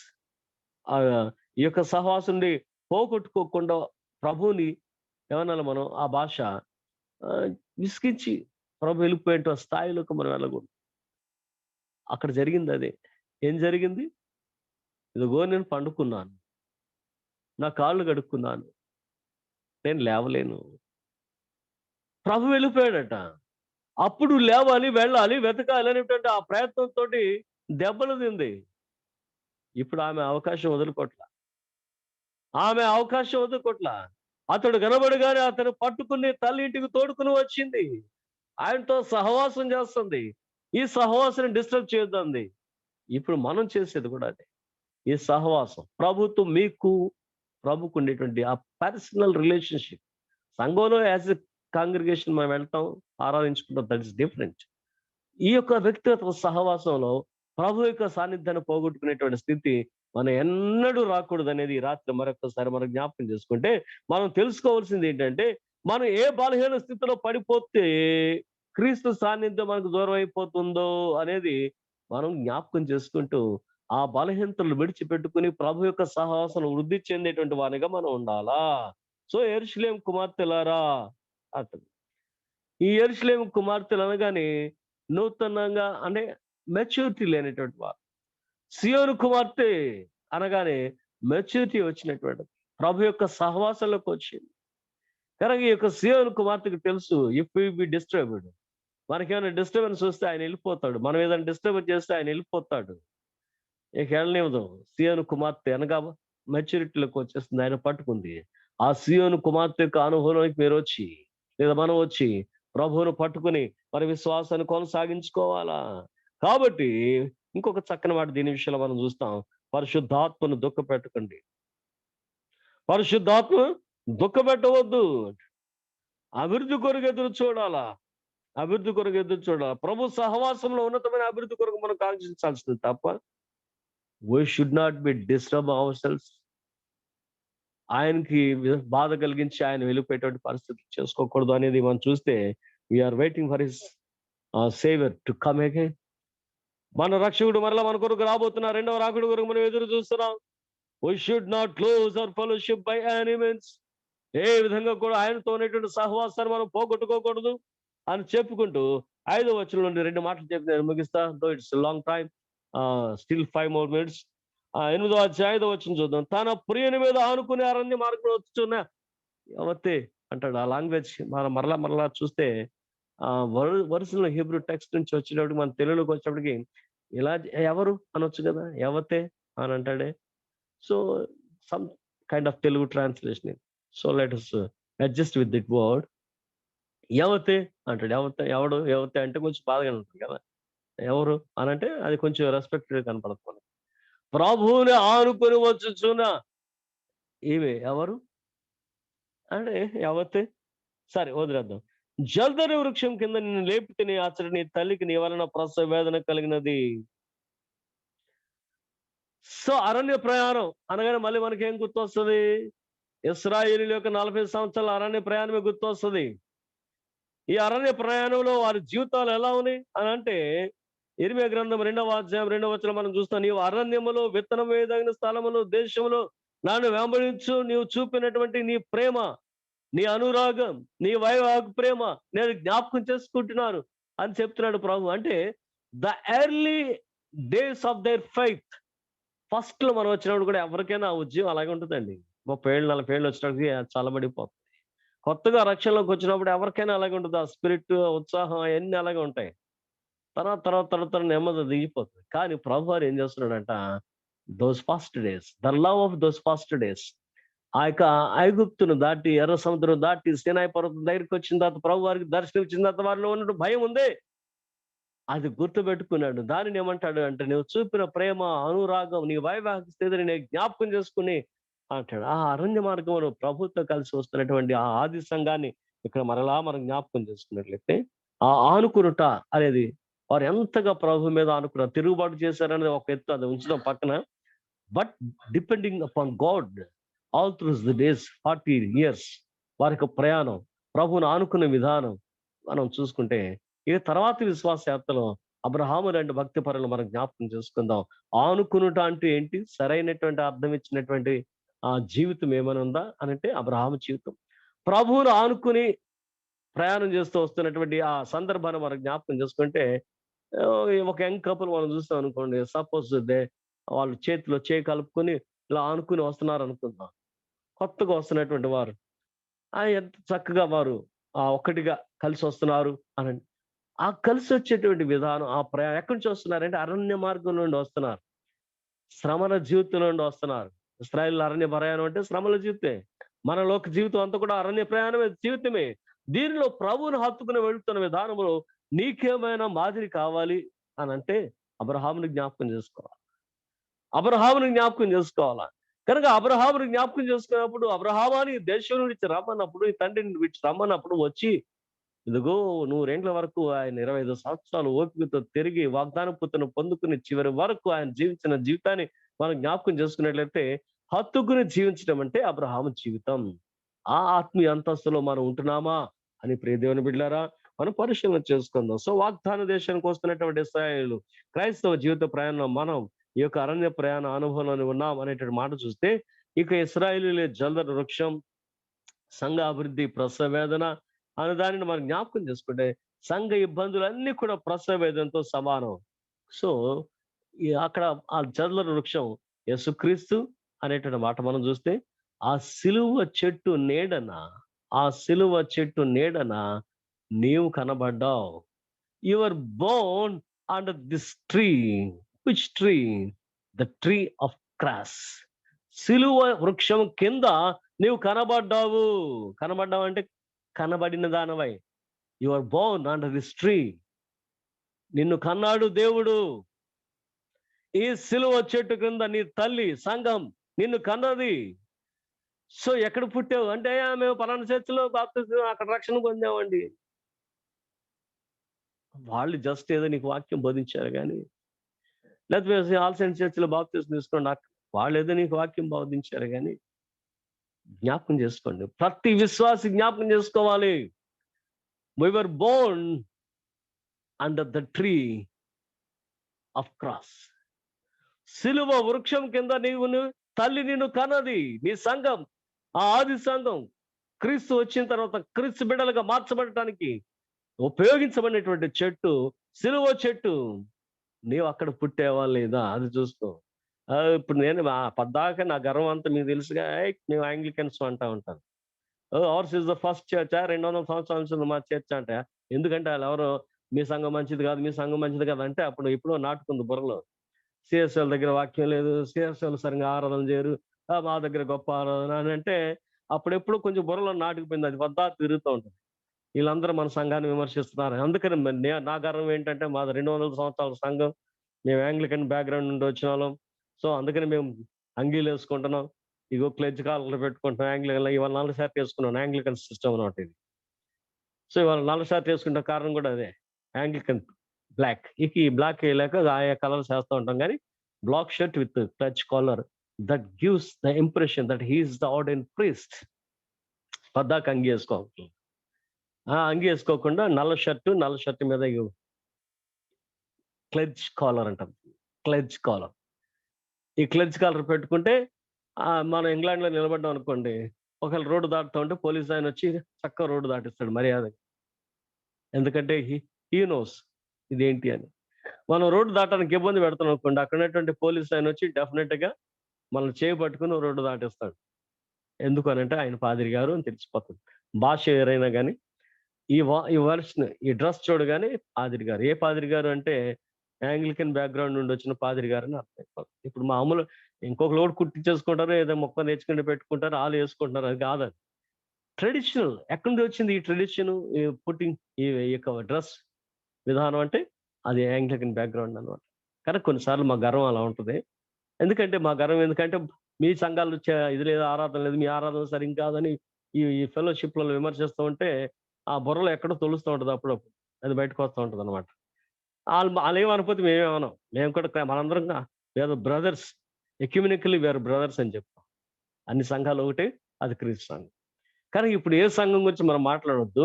మీరు పుట్టినా, మనం పుట్టినా, వారు పుట్టినా, వారు పుట్టినా, వారు పుట్టినా ఎక్కడ పుట్టారంటే, మేము బాప్టిస్ట్‌లో పుట్టాను, మేము లూథరన్‌లో పుట్టాను, మేము ఫెలోషిప్‌లో, మేము భక్తి సంఘంలో పుట్టాను. మేము ఎక్కడ పుట్టినప్పటికి కూడా నీ తల్లి ఆది సంఘమే నీవు సిలువ వృక్షం కింద జన్మించిన వాడవని జ్ఞాపకం చేసుకుంటేనే నీ జన్మ ధన్యమవుతుంది. నీ జన్మ ధన్యమవుతుంది. అది ఆమె అక్కడ కోరుకుంటుంది. ప్రభు జ్ఞాపకం చేస్తున్నారు. ఈ చెట్టు కింద నీకు జన్మనిచ్చాను. ఈ సిలువ వృక్షం కింద జల్దరు వృక్షము తానై ఉండగా, సంఘము తానై ఉండగా, సంఘంలో నీ ఒక సభ్యునిగా చేరేవు అంటే క్రీస్తు సిలువ ద్వారానే సభ్యుడు, ఆయన రక్తం ద్వారానే సభ్యుడు. మరి దేని వలన నీకు సభ్యత్వం రాలేదు? Not your membership that you pay in your church, not the baptism that you take in your churches. క్రీస్తు సిలువ చెట్టు కింద పుట్టినటువంటి వాడవైతేనే క్రీస్తు యొక్క బిడ్డ అవుతున్నావు. దీన్ని మనం జ్ఞాపకం చేసుకొని మనం ఏ సంఘంలో ఉన్నా, ఏ విశ్వాసంలో ఉన్నా క్రీస్తు యొక్క బిడ్డల మరి జ్ఞాపకం చేసుకుని ప్రభు చెప్తున్న ఈ మాటను అర్థం చేసుకుందాం. ఈ జల్దరు వృక్షం కింద నీ తల్లి ప్రసవ వేదనతో నిన్ను కన్నది. సంఘము నిన్ను కన్నది. నిన్ను కన్న సంఘం ఎవరు అంటే ప్రభు. ప్రభు యొక్క బిడ్డలు మీరు. ఏ సంఘంలో ఉన్నా, ఏ శాఖలో ఉన్నా, ఏ సంఘంలో ఉన్నా, ఏ శాఖలో ఉన్నా, you are the children of God, son and daughter of your God the creator through his son Jesus Christ. అది జ్ఞాపకం చేసుకుని మరి మిగిలిన వచనాలు రేపు ధ్యానించుకుందాం. రేపటితో ఈ మాటలు పరమగీత ధ్యానాలు ముగించుకుందాం. So how you have experienced all this 7.5 chapters, ఎలా 7.5 అధ్యాయాలు ఇప్పుడు ధ్యానించినందుకు ఎలా అర్థం చేస్తున్నారు నాకు తెలీదు. కానీ ఒకవేళ నిజంగా దీనిలో అర్థం చేసుకుని అభివృద్ధి చెందితే నేను బహుగా సంతోషిస్తాను. 20 రోజుల మీతో ఈ వాక్యాన్ని పంచుకున్నందుకు దేవుడు నాకు కూడా ఒక గొప్ప అవకాశం ఇచ్చాడు. దీనిని సంపూర్ణంగా ధ్యానించి దిస్ ద ఫస్ట్ టైం. ప్రకటన అంటే 2 సార్లు చెప్పాను. ఇంగ్లీష్‌లో ఒకసారి చెప్పాను. అది 2 సంవత్సరాలు అంటే ఓన్లీ సండేస్. ఇక్కడ తెలుగులో మనందరం ధ్యానం చేసాం. ఇప్పుడు మరలా ఈ పరమగీత మాత్రం కంటిన్యూస్ గా చెప్పడం అనేది ఇదే ఫస్ట్ టైం. సో ఇది నాకు కూడా ఒక గొప్ప ఎక్స్పీరియన్స్ కనుక రేపటి కొరకు ప్రార్థన చేయండి. రేపటితో మనం ముగించుకుందాం. తర్వాత దేవుని చిత్తం అయితే మన యొక్క విధానంలో మనం జ్ఞాపకం చేసుకుందాం. నేను మొన్నే చెప్పాను మీకు, ఈసారి కనుక నేను స్టార్ట్ చేస్తే పాత నిబంధనలో క్రీస్తు అనేటువంటి టైటిల్ తోటి పాత నిబంధనల పుస్తకాలు అన్నింటిలో కల్లా యేసు వారు ఎక్కడ ఉన్నాడు అనే ఒక మాట మీద మీకు కొన్ని అంశాలు నేర్పించడానికి సిద్ధంగా ఉన్నా. ఒకవేళ మనం మరలా జాయిన్ అయితే ఈ యొక్క జూమ్ ప్రోగ్రామ్ లో దాని కొరకు మనం ప్రార్థన చేద్దాం. రేపటితోటి మనం సెలవు తీసుకుందాం. కనుక రేపు ఆసక్తితో రండి, చక్కగా పాట పాడండి, చక్కగా వాక్యం చదవండి, చక్కగా ప్రార్థన చేయండి. మీకేమైనా మాట్లాడాలని చూస్తే ఒక 2 నిమిషాలు మాట్లాడి మనం ముగించేసుకుందాం. ఓకే, అందరికి వందనాలు. ఎవరో ఒకరు ప్రార్థన చేయండి.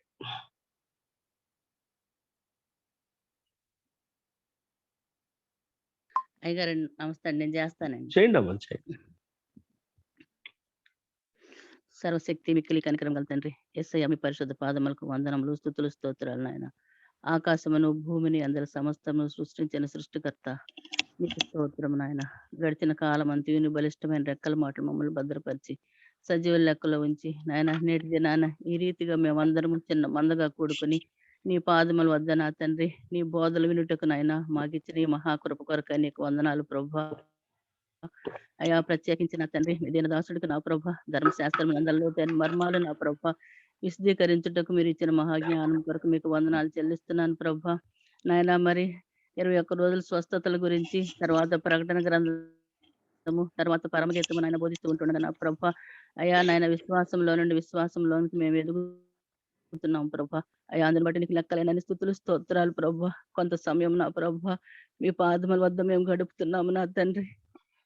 అయ్యా ఎంతో నా తండ్రి మరి బలపరచబడుతున్నాం ప్రభా.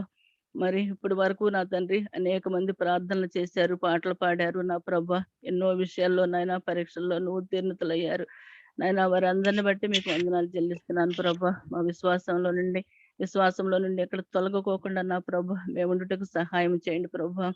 లోకం బహుఘోరమైనది నా ప్రభా. మరి ఎన్నో సార్లు నా ప్రభా మేము బలహీనపడుతూ ఉంటుండగా నా తండ్రి మేమైతే పట్టుకుంటే మేము జారిపోతాం ప్రభా. మీరు పట్టుకున్నారు కాబట్టి మేము స్థిరముగాను నాయనా మరి మీకు ఇష్టమైన బిడ్డలుగాను ఉండటానికి కృప చూపుతున్నారు ప్రభా. మీకు వందనాలు ప్రభా. అయ్యా ఏమిచ్చి మీ రుణం తీర్చుకోగలము నా తండ్రి. నాయన ఇంటి దినాన్ని చూడలేక ఎంతో మంది ప్రపంచంలో 1,000,000 మంది పైగా నా తండ్రి ఎంతో మంది మరణించి ఉన్నారు నా ప్రభా. అయ్యా యేసయ్యా తల్లిదండ్రులను కోల్పోయిన బిడ్డలు, భార్యలు కోల్పోయిన భర్తలు కోల్పోయిన భార్యలు నా ప్రభా. ఎంత ప్రపంచం అంతా రోదనతో నిండిపోయి ఉన్నది నా తండ్రి. అయ్యా మరి మీరు ఇచ్చిన ఈ ఉచితమైన కృపను బట్టి నాయన సజీవ లెక్కల్లో మమ్మల్ని ఉంచారు. ఇది మీ ఏర్పాటు నా ప్రభా. ఎంతసేపు నా తండ్రి మనిషి ప్రాణం ప్రభా.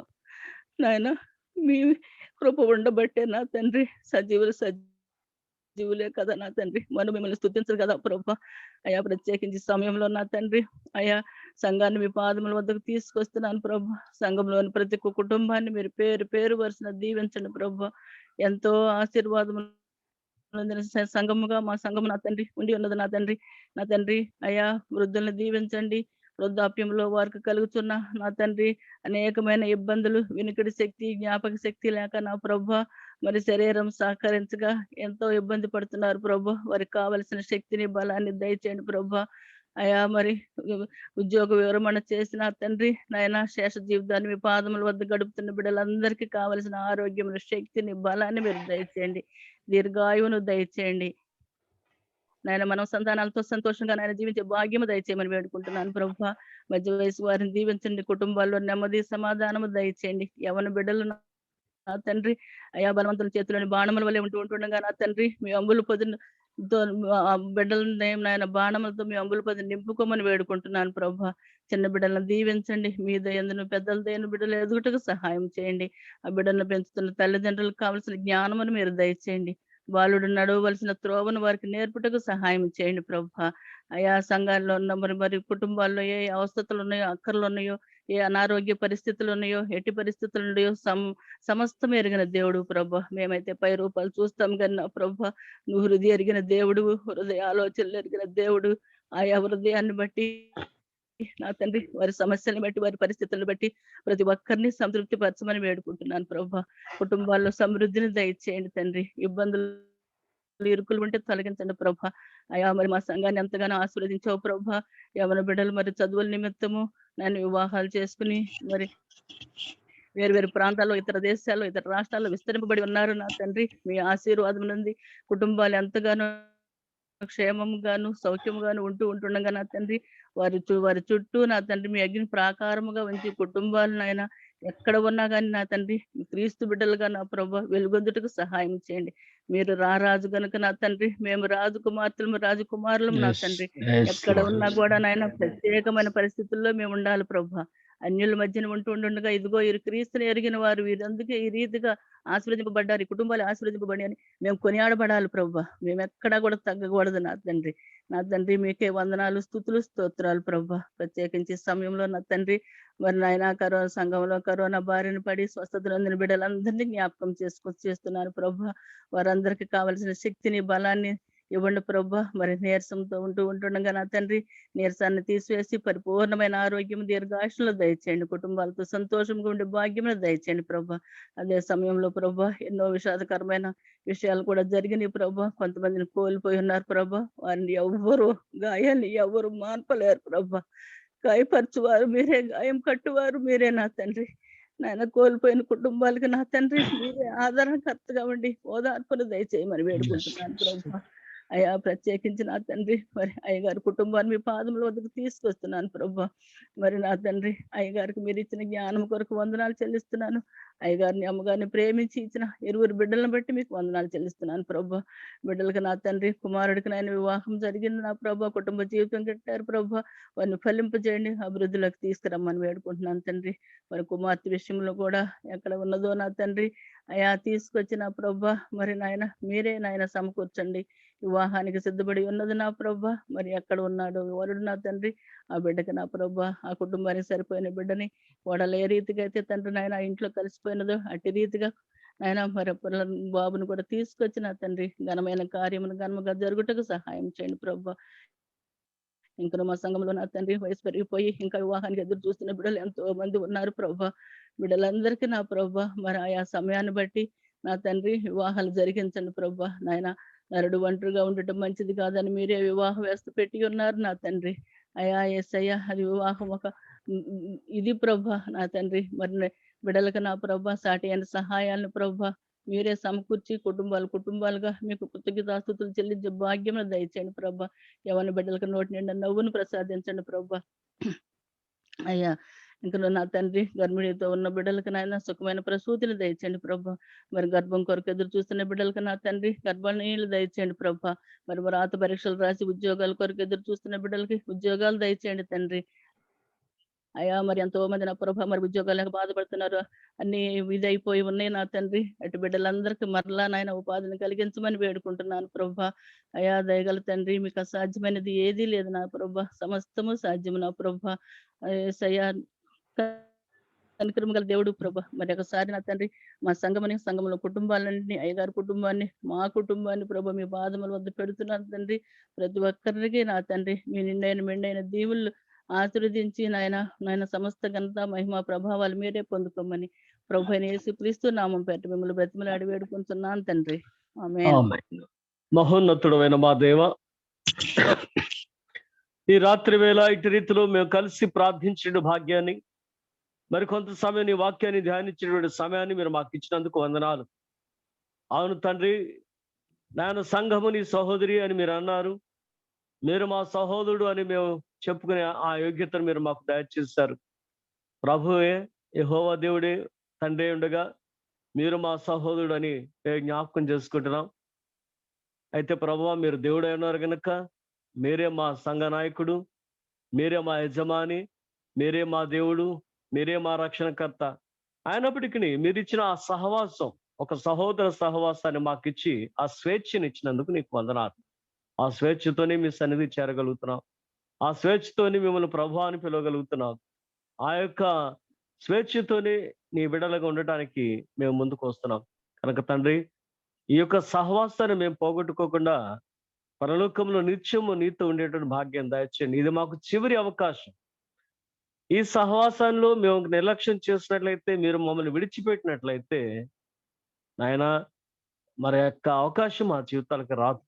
కాబట్టి నీతో నీ సహవాసాన్ని మేము ఎన్నడూ కోల్పోకుండా నిత్య సహవాసంలో పరలోకములో యుగయుగములు నీతో ఉండేటువంటి ధన్యత మా అందరికీ దయచేయమని, ఎవరి కుటుంబంలో అక్కరున్నది ఎరిగినటువంటి దేవ వారి అక్కర్ల కొద్ది సహాయం చేయమని, వారి ప్రార్థనకు విజ్ఞాపన ప్రతిఫలాలు దయచేయమని, వారి కుటుంబాలను మీరు ఆశీర్వించి నోటి నవ్వుతో కృతజ్ఞతాస్తుతితో నిన్ను గణపరచుకున్న వారిగా దీవించమని, అవి శారీరక బలహీనతలైన, కుటుంబ సమస్యలైనా, ఏ విధమైనటువంటి ఇబ్బంది అయినా నాయన సమస్తంలో కూడా సమాధానాన్ని కలుగు చేసి స్వస్థత, ఆరోగ్య, బలము, దీర్ఘాయుషు, సంతోష, సమాధానములతో మీ బిడ్డలను మీరు నింపుమని, ఇదిగోనైనా మాతో ఏకీవించిన ప్రతి బిడ్డను ఆల్ సెయింట్స్ కుటుంబాన్ని మీకు అప్పగించుకుంటూ యేసయ్య పుణ్యనామమున ప్రార్థించి వేడుకొంచున్నాం పరమ తండ్రి.